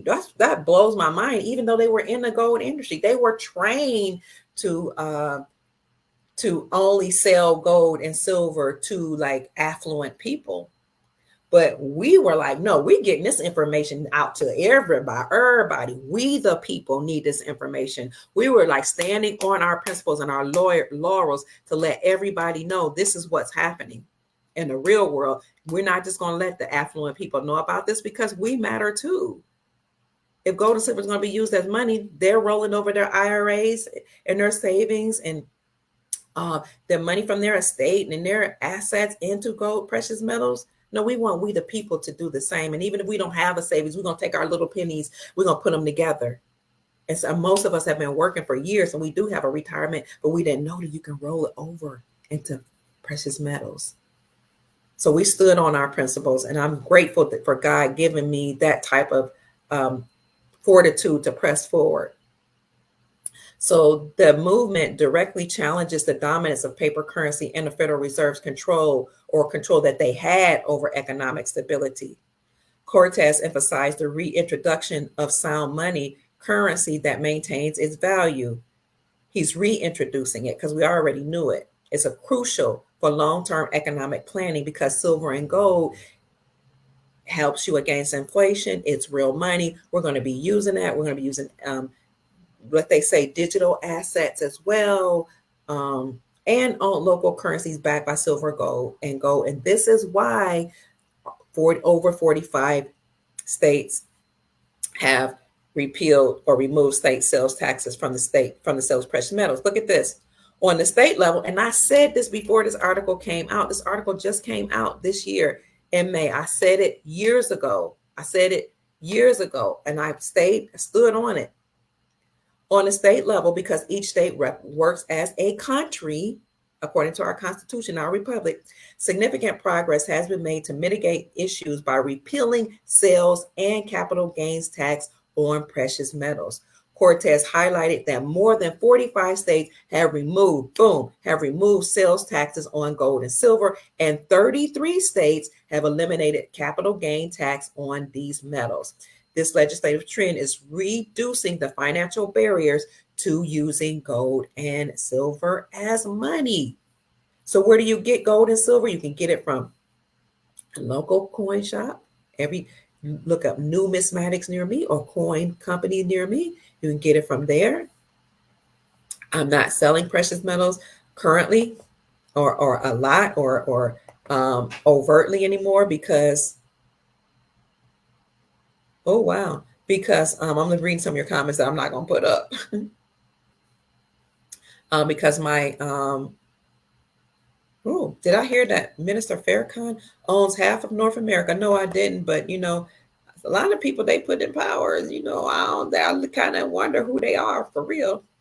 I haven't been selling gold and silver overtly because my channel's been taken down. I'm just moving in a new direction. But if you just don't know where to go, you can go to your local coin shop, or you can go to Miles Franklin and you can call them at 952-929-7006 and let them know that Dr. Kia Pruitt referred you, or you can send an email to info@milesfranklin.com. But if you want it in your hands right away, I would say go to a local coin shop. You can get it right now. Nope. And keep your lips sealed. Family. I see what you guys are saying. AMK says, yes, love, I saw that doc with that demon Jew with a black hat on. Oh, I don't know who you guys are talking. Oh, that documentary, I think. So, family, please keep your frequencies high. Stay encouraged. Um, everybody's talking to each other, telling you who to um, who to check out or research. Um, if you're into voting, if you believe it, if that's a part of the foundational principles that you have in your family or in your bloodline, then today is election day. The entire world is watching to see what we're going to do, if we're going to actually go to the polls and do something. A lot of us been saying things online, but are you going to make sure that Trump gets in? Because we don't want anybody that's against America, that's bringing in illegal people or illegal aliens in to take over our resources and to commit high crimes. We don't, they're allowing them to vote. They're saying you don't even need ID to vote right now, which means that they're preparing and allowing for everybody to vote, even if you're not an American. So please, family, if you're into that, then um, go ahead and put your money where your mouth is, put your vote where your mouth is, and stay encouraged, because again, the whole world is watching us. The whole world is trying to figure out what we're going to do, because we are the leaders. Which I'm saying that because I'm American, but you can see BRICS and the Shanghai Corporation. They're like, we weren't waiting for anybody. We were already preparing to return to gold. But don't let anybody fool you. We've been doing the same here in America. State after state have rejected CBDCs. They've rejected the federal government. They've rejected the Department of Education because they didn't want the Department of Education putting in certain curriculum to enslave our children and teaching identity politics and all that type of things. So as Joseph says, we all must do our research. We all must love each other. Thank you, Divine. We all must keep our vibrations high. Somebody says, I've been to sleep and Dr. Pruitt is still going. I know I need to get off here, Sister Barbara. And love each other. I'm not going to say who's an agent and who's not, because I take information from all the people that you all are talking about in the comments section, and I do my best to work with people and take all the good information that they give me and share it with you all. Protect your energy, family. Protect your energy. 400 billion. What's 400 billion, sister? And stay encouraged. Only watch good news. Only be around high vibrational people as much as you can. Be prepared to celebrate, family. It's our time. Australia's in the house. It's 4:42 a.m. Sister Sharon says where she is. Serena says, I love Prophet Kim Clement. I used to watch him all the time. He told me and called me by my name and told me the Lord is restoring me. Woo! She says, I was shocked. This was years before President Trump was even elected. So Kim Clement prophesied Trump's presidency. He prophesied the Iraqi dinar will revalue. He prophesied a lot of things that we've seen. You're welcome, Sister Tracy Fleming. A lot of things that we've seen come into fruition. Zimbabwe is gold back. They've already introduced the ZIG, which is the Zim Gold. So stay encouraged, because we look at the left-hand top corner of the actual Zim bond, ZIM, you see it says, this is a promise to pay the bearer upon demand. So wait until we know that the revaluation is official, the revaluation of currencies, and the global currency reset has officially occurred, and you will know when it's time to actually redeem those bonds. Venezuela has a currency called the Bolivar. There will be no taxes on silver and gold because you can't tax money lawfully. You see a lot of crime going on right now because they're trying to harness our energy. Yes, Venezuelan money is slated to revalue. Thank you, Mark. Mayor Light says, I've missed you. Thank you. I'm glad to be back. It's good to see you. Greetings to you, Green Light. Does anyone know if the currency Venezuela is going to? Absolutely, they're going to revalue, because revalue or B, they're going to revalue RV or RI be reinstated back to their normal lawful value based on the resources that the country have. Venezuela is full of gold. This is why around 2022, when their currency, because of high inflation, their currency had been devalued so much, they were actually chipping off pieces of gold to barter with. They were doing this in 2021, 2022. They have gold. All countries' currencies will be reinstated back to their normal value now that there's no sanctions, and the Federal Reserve and the United States Incorporated no longer controls them, and those bloodline families no longer control them. My lunch break is a good YouTube on has a good YouTube on Tartaria and the Old World, usually 20 minutes each Saturday. Oh, Basic Lay, thank you. My lunch break. That's a good YouTube channel. Okay, on Tartaria. Thank you, Basic Lay. Anna Von writes, the judge over the assembly in Alaska has been working very hard on minting our money for the states. And Anna Von writes is the first one that I know of that talked about, I'm glad you brought her up, that talked about openly America actually putting forth the gold to pay off the debts. She talked about, I see Australia's in the house on my channel. Welcome. Anna Von writes, let me see if I can find her, said that we put forward the gold. She said this in 2022, and I announced that. She said America and Australia has put forward the gold to pay off the debts. Let me see if I can pay. Let me see. I'll show that to you right here. Since you brought up Judge Anna Von Wright. Some people don't like her. They say bad things about her. I actually love the information that she puts out. So I didn't know she was a judge working for your country, but I really appreciate her work. Let me show you. Oh, I brought it up already? Okay. Let me show you this. If I can find. Hold on, fam. I'm trying to find that article. I have so many tabs up. Thank you for being patient with me. Oh, here it is. Let me know. Can you hear this?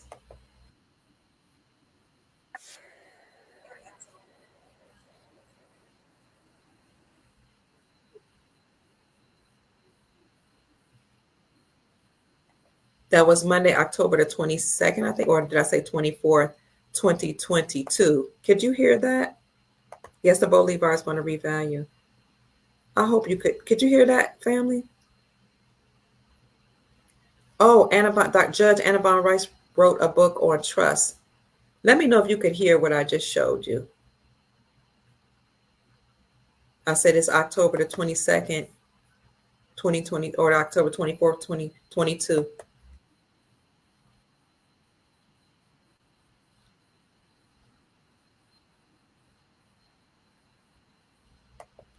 Can you hear that? I wanted to make sure you can hear it before I go on. Barely. Oh, yeah. I don't know why, because my volume is so low. I don't even know how to raise it.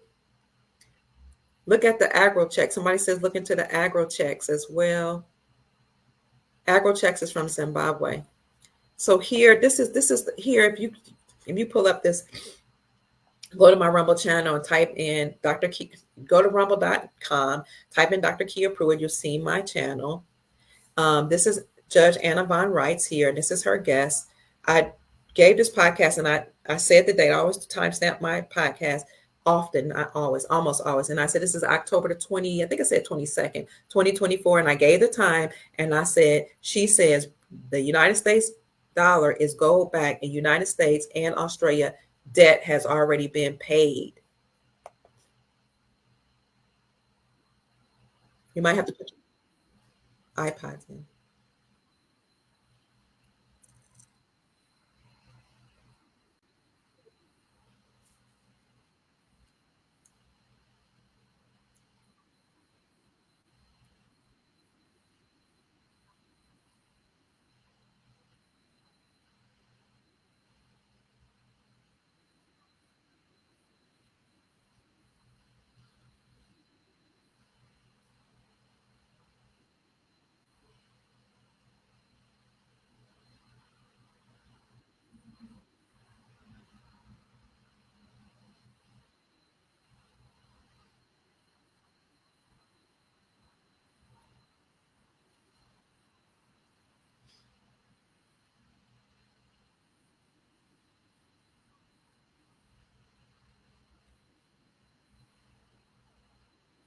She said we've been able to produce the money to back it. So the United States has paid off the debt. Her guest asked by whom, and she said by us, we the people. Judge Annavine writes. This person to whom she's speaking is Terry Kealoha Sam. She said we're not looking at a wholesale bank collapse. This was 2022.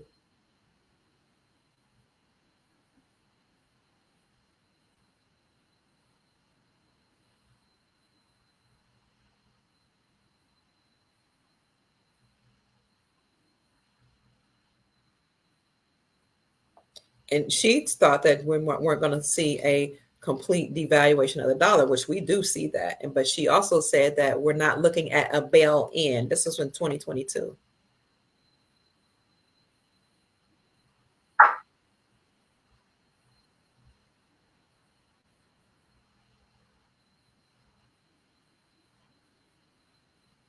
So she goes on to talk about how at that time hyperinflation and certain things have been averted. Now I've seen hyperinflation continue, but that is when. Oh, did I take it off? I might have. I don't. I might have stopped sharing it, but I was trying to show you that. Yes, it will. It will revalue how Judge Annavine writes had been talking about gold being put forward to pay off the debt in America and Australia. Tracy says, Kia, I missed you greatly. Very happy to see you back on and providing us with such helpful information. Thank you, Dr. Kia. You're welcome. It's my pleasure. My mission is to continue to inspire and encourage humanity worldwide, all across the globe, to keep our vibrations high because we are moving to a new world, a new reality. We will win this war. We have won behind the scenes. My channel, Rumble channel, is Dr. Kia Pruitt. We're going to see that realization very, very soon, family. I trust that, those of you who believe in voting have already voted, either in early voting or you're going to do it soon. I don't want to stay on too much longer. I've been on a long time, but it's my desire to let you know that we do anticipate this revaluation, a global currency reset. In fact, I showed you the article that says Australia is accumulating gold in anticipation for the currency reset. I showed you articles that talked about how BRICS, that block, Brazil, Russia, India, China, South Africa, as well as the Shanghai Cooperation Organization, is already using their local currencies for trade and gold. I've talked about how central banks have been hoarding gold, specifically in 2022. China has been hoarding gold. Countries have been hoarding gold. Countries have repatriated gold back to themselves in anticipation for a global currency reset.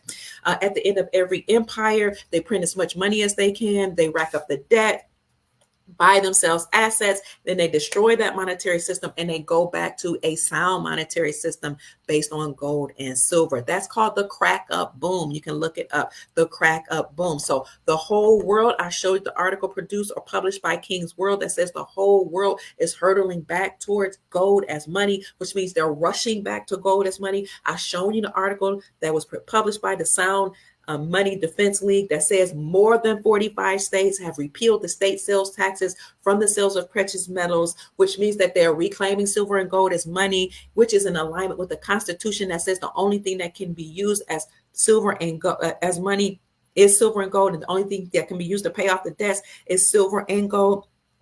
I've shown you how the BRICS coalition and the Shanghai Corporation are actually a part of what's called Project Sandman. Project Sandman was a secret agreement to, when triggered, drop the United States dollar and use silver and gold as money. That's called Project Sandman. That article you can find that I'm looking for was published by Reddit. We've been talking about this for years, but we did find a Reddit article to support our claim. Let's see if I can find it. Project Sandman. Here it is. That trigger was Vladimir Putin. Oh, it says the article was deleted. Oh, what? Well, that article was Vladimir Putin. That's crazy. Well, I've been talking about it. You can find many of my podcasts that talk about Project Sandman.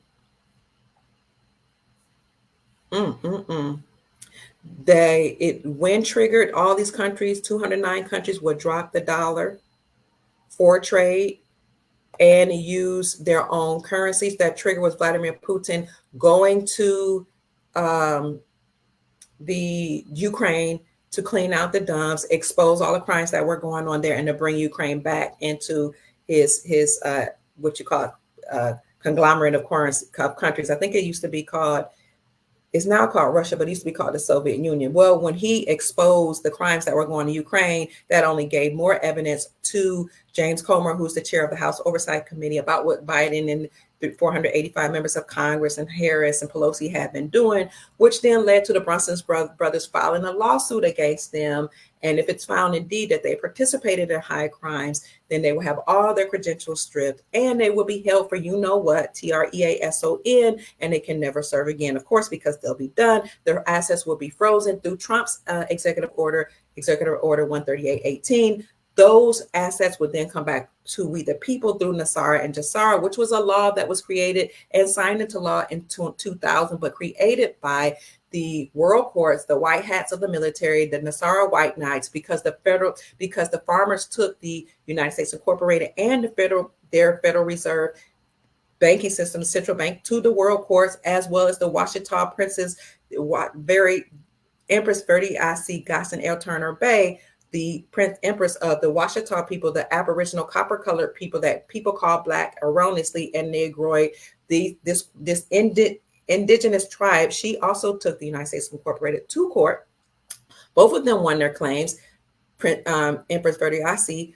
won an $85 quadrillion claim that's supposed to be paid to we the people through NESARA and GESARA. The farmers' claims was they won their claims against the United States, the deep state, the 13 bloodlines, and their Federal Reserve. And they were told that the military would be formed, they would take down the deep state, and they would pay the farmers first because they were the first to take them to court, the United States Incorporated, and then everybody else would be paid. Then that law was created. It was signed into law in 2000. The presidents would not sign it. The military allegedly stormed into the White House, forced Clinton to sign it.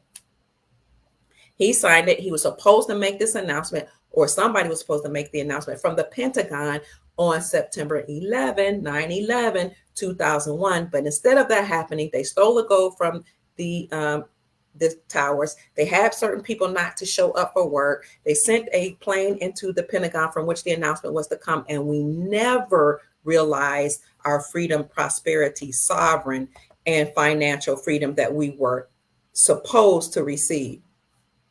So that, in a nutshell, tells you what we've talked about today. Everything is good. Yes, all the currencies that you stated or you talked about or you brought up in the chat are going to be reinstated. We don't know the rates. It's going to be far more than what you've been told. When I've been saying for a long time, it may even be all the way up to $100 or $150. I was saying this in 2017, 2018. It was like, oh no, it's only going to be 15 cents. You have no idea. It was only going to be 10 cents. I was like, it's going to be far more than that. Now they're saying $3.50. Then they're saying $4. Now they're saying $5 or $6. Who knows? The rate is way more than what we thought because people weren't taking into account that these currencies are backed by resources, precious metals. Okay, so We don't know the rate yet, but whatever it is a lot more than what we got in our pockets right now. So that's it, family. My name is Dr. Kia Pruitt. I trust that I've said something to raise your vibrations and inspire you to create the most amazing, magnificent life that you desire and deserve. I hope you go out and make this a great day. So much is happening, family. We're about to realize our freedom.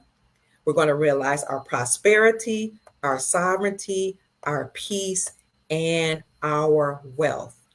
That's it, family. Stay tuned for more. We'll see what happens as people head to the polls. I'm preparing for a great celebration, family. So thank you so much for being here with me. Thank you so much for supporting me, for supporting the podcast, for making sure I didn't go hungry while I was looking for work once the YouTube took down my channels and took away all my money. And, some then I had another source of income. They was like, we're going to take away this portion of your income. I was like, what? Then I had rented a place for some of my possessions. I got an eviction notice, although I had paid it on time. They were like, you have like a few days to leave. I'm like, what is happening? All around me, stuff was just like money being taken away. You got to, take your possessions out of this place. And I was like, you know what? God is in control. As long as I do what the Creator, the Most High, and the ancestors have commissioned me to do, I'm going to be all right. Everything's going to be all right. So I stayed the course. You guys continue to support me. Even if they took down my channels, you called me, you text me, you emailed me. So I thank you so much. I love you. I appreciate you. I acknowledge you all. It's my great pleasure to serve, to be here, to give any information I hear that's going to raise your vibrations. I also am grateful for all of you who have supported me through Cash App. This is my Cash App, $ MamaKia13. I hear it coming in right now. Thank you so much.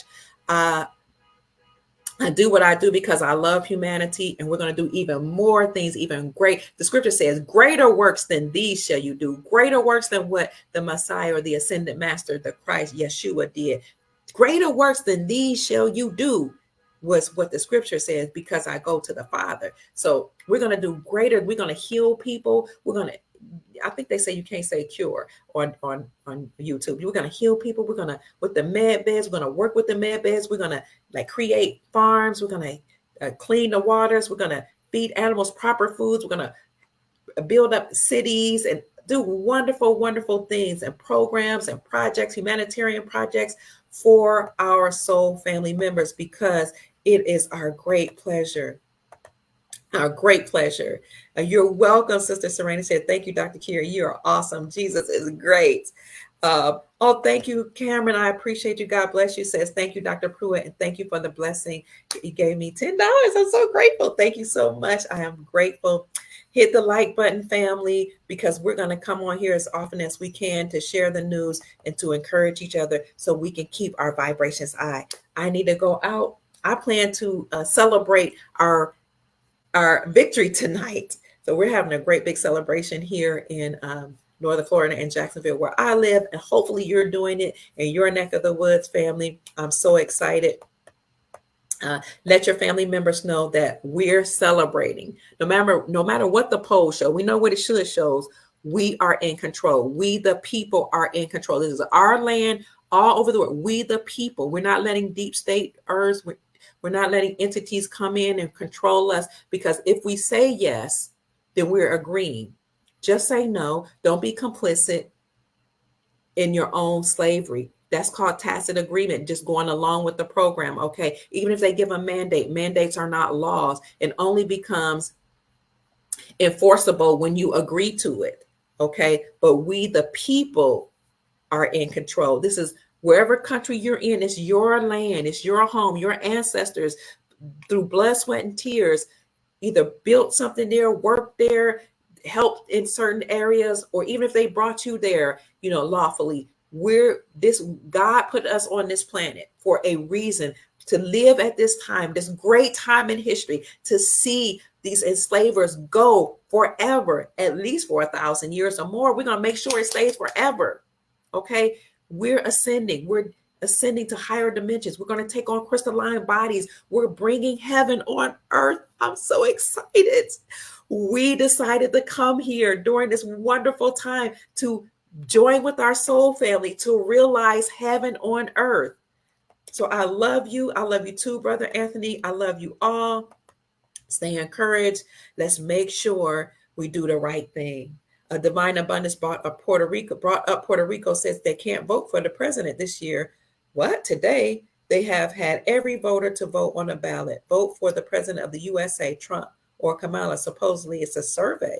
Oh, I just left Puerto Rico earlier last month. So that's it, family. I love you. I got to go. I have a tendency to talk too much. I'm long-winded. Thank you for supporting me. I love you. Go out and make this a great day. And if you haven't voted already, do so if you believe. Some people don't believe in voting. I'm down with that if that's what you believe. But let's make America great again and make every country from which you hail great again, because we, the people, are in control and the creator has our back. Shout out to our ancestors. Shout out to the Galactic Federation. Shout out to the white hats of the military. Shout out to the white hats of Nasara and the white knights of Nasara, to all of you that are working to keep the vibrations of we the people, our soul family, high and in place. So more than 3.5 million voters have gone out today.